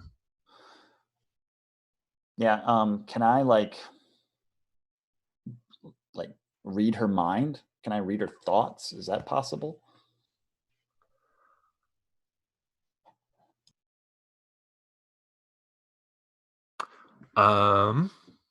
Let me see. I'm gonna say you can. Excellent. Yeah, I delve into her thoughts, into her feelings, in her feelings towards the Jedi, towards our agreement, our plan, the feelings towards this force sensitive who we suspect is an agent. Does she feel confidence that she can kind of yoke the power of the Jedi to their own like means? Yeah. So to answer your first question, how does she feel about what feeling does she get from the Jedi? Is that what you said? Yeah, like what's her demeanor towards us or her kind of sentiments? Hope. Hope. Oh, okay. Is it like a desperate hope or is it like It is a hope that. Yeah, I'll say it would be verging on. It would be a hope that that salvation can be found. yeah, he is taken back by this. Everything that I delve deeper into that emotion, like that would sidetrack me from what we're planning.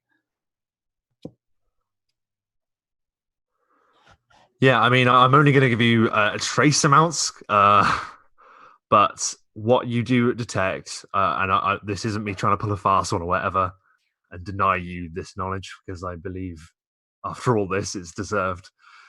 Yeah, 100%, it is hope.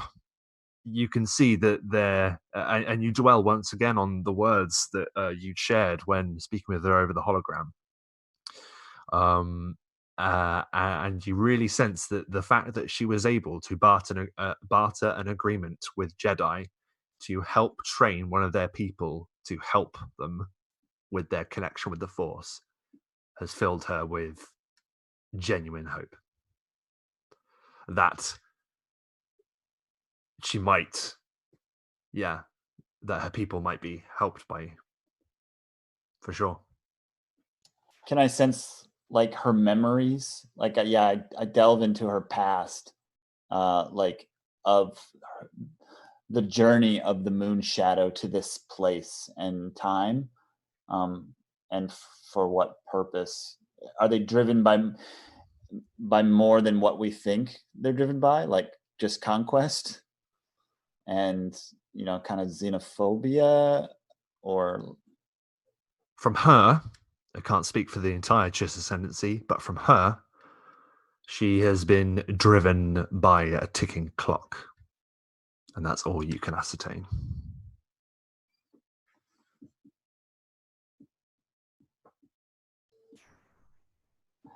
I try to push this feeling.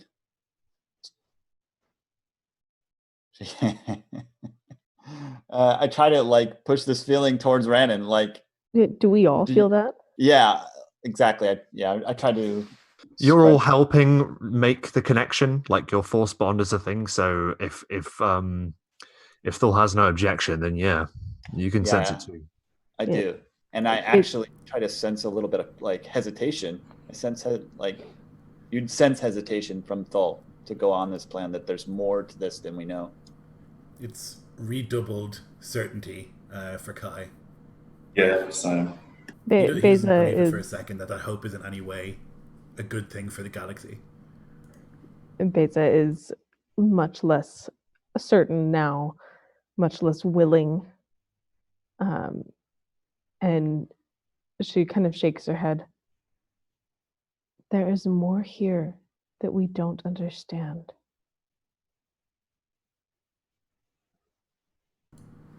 We should learn first. No, there's not.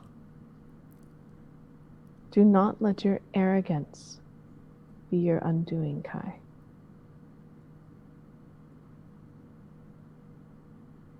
This is our chance.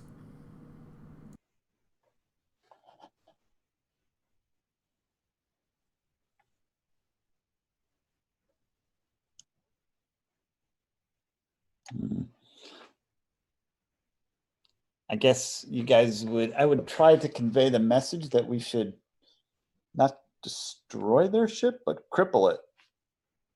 Maybe, or I don't know.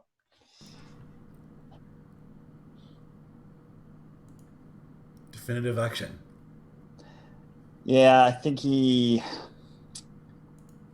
would waffle for a moment. He would hesitate, but I think that their actions have consequences. So I think he would hold. He would hold for whatever Rannon wishes to do.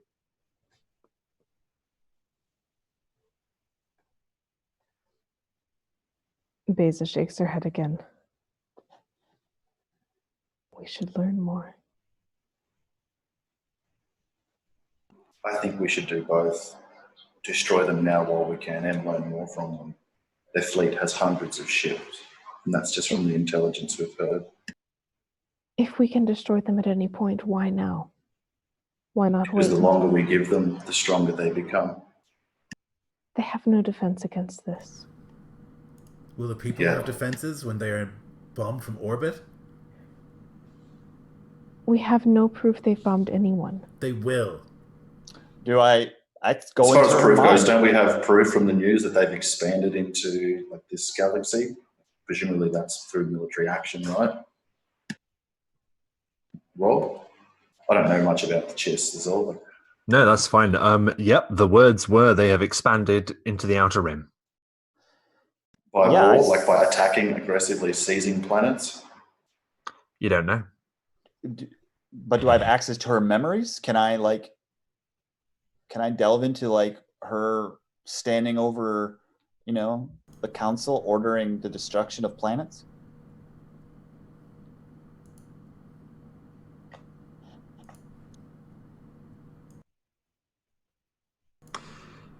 Yeah. You know what? I will say you can. Yeah.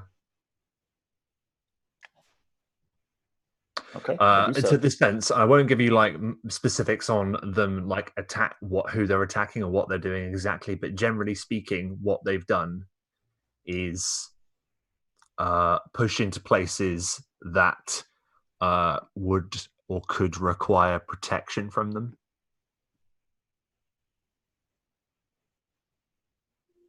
I'm not saying that they're like here on some kind of mission of salvation for the Outer Rim. They're not. But it isn't the wanton path of destruction and death that you've been describing. This is what gangs do, Kai will sort of put forward. They offer protection. If you don't take the protection, they punish you for it. They want to appear grand and wise and kind and helpful.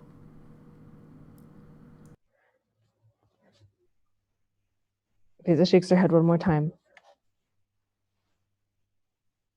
And they worked for the Destroy Empire. them without learning more. There are still too many questions. I think I would get like memories of like oppression of using like the protection power that Kai is speaking of? And do I sense that from the Chiss? Like some type of like a means to an end? Like, or is it just like this, I think they're trying to bring a new order. Their order, the Chiss order. Is that more in line? It's it's a definite mandate of theirs to expand and bolster what they already have. But does it come from like fear, or It comes from necessity. Necessity, but we don't know why No. that is. No, that's too specific. Fascist empires believe it's necessary for them to expand.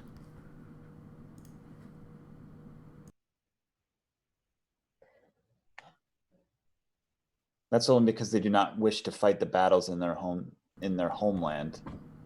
They'd rather fight the battles in who they assume is their enemies. War stops people rising up and asking questions. Fascist empires also kill people based on suspicions, little bits of knowledge, not having a whole story. Not quite. They have the whole story, but they change it.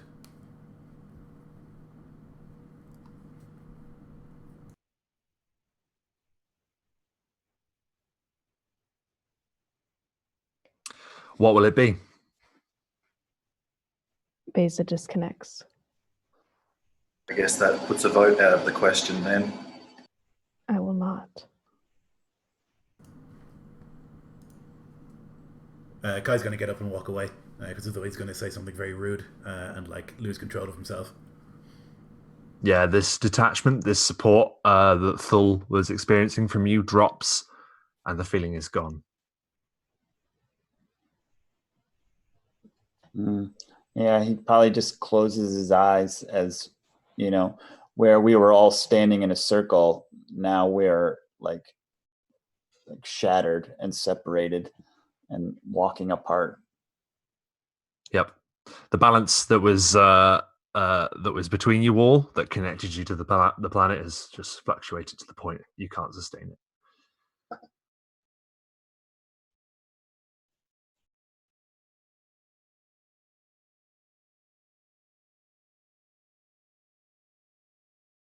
Do we know everything that Thul learned of his probe into Thul's mind?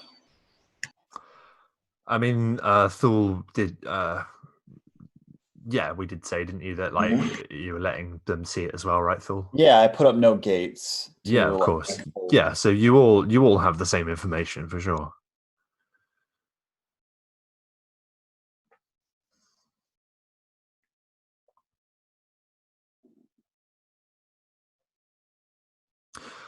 Well, the question remains, and it's something that we will have to delve into in the future.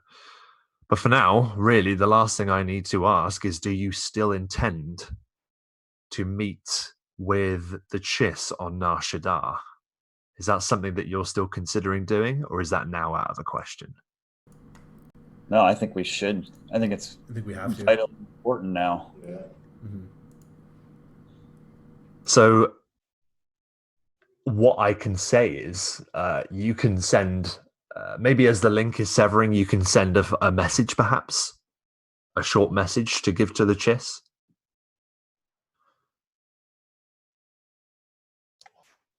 Oh wait, did we want to let them know that we were contacting them? No, they have no idea that this has just happened at all. It's just whether or not you want to say, yo, we're ready, let's meet on Nar Shaddaa, or if you want to contact them by another means, really. It's up to you. It was just a suggestion, really. Yeah, I'd say we wait. If we're not going to use this thing for anything useful, then just telling them is not that. That's what Kai would say anyway. Like, she wouldn't say anything because he's stormed off. I mean, we wouldn't. I don't sense that they could we're in any jeopardy of them backtracking us.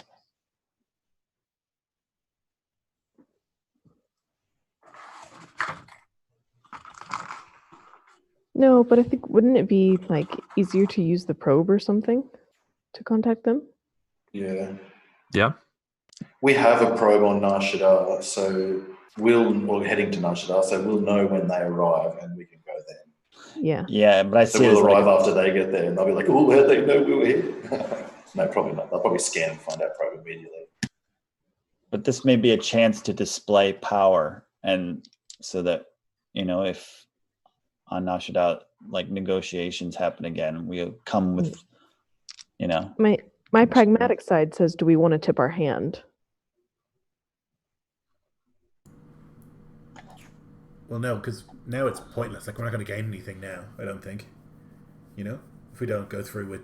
We haven't gone through with, like, the actual show of force. So this is just, like... saber rattling. It is saber rattling. It definitely is. But sometimes that's all that's needed. Yeah, I mean, I would be... Like, Kai would be against sending a message. Like, the message we should send is, we can kill you at will. I wouldn't word it like that, but something. But that's what he thinks. Like, that's the useful message to send is, you're not safe. Like, we can talk to you from far away is like, oh, great, well, so can a communicator.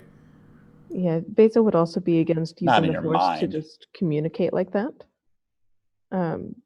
In case it turns out that we do want to use it as a weapon, she wouldn't want to tip our hand. Yeah, only we should know what we can do on Tython. Secrecy, that should be another part of our code. Oh dear, what could go wrong? Well, we've tried to be transparent, we've tried to be opaque, they both failed miserably.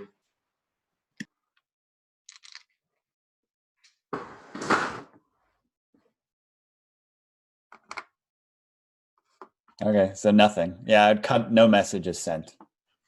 So it sounds like we're agreed that we will go and deal with the Chiss on Nashada once the probe tells us they've arrived.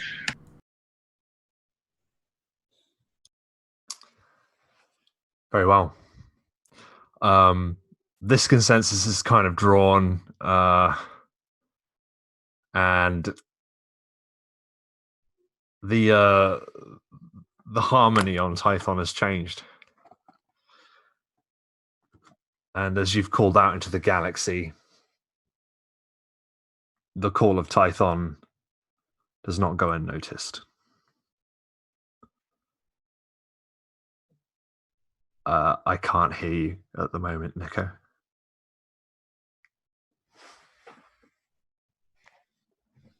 Yeah, you are muted.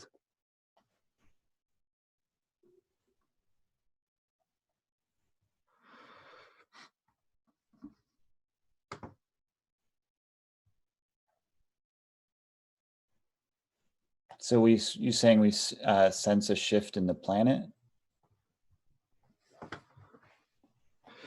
Yeah, you absolutely do. It's the shift that you felt when you let yourself release into the dark, basically. Oh. Do I sense a will, Rob? Do you sense a what? Sorry. Do I sense a will?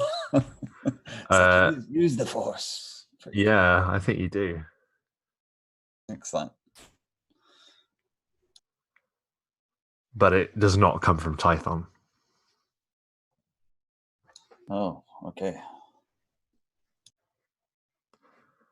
And as you sense this, that is where we're going to leave today's session. Thank you very much, guys, for a very, very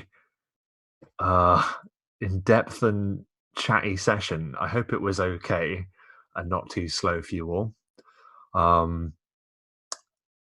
But I really enjoyed that. It was good to hear. I don't know, Nico, are you? Can you speak now? Yeah, can you guys hear me? Yeah, I can hear you now, man. Yeah. So I just dropped out from me. Sorry, nothing like everything's over. I must have lost connection or something, but didn't fully drop from the Hangout, the Zoom. That's fine, man. I just called it. I just said we'll deal with that the next session.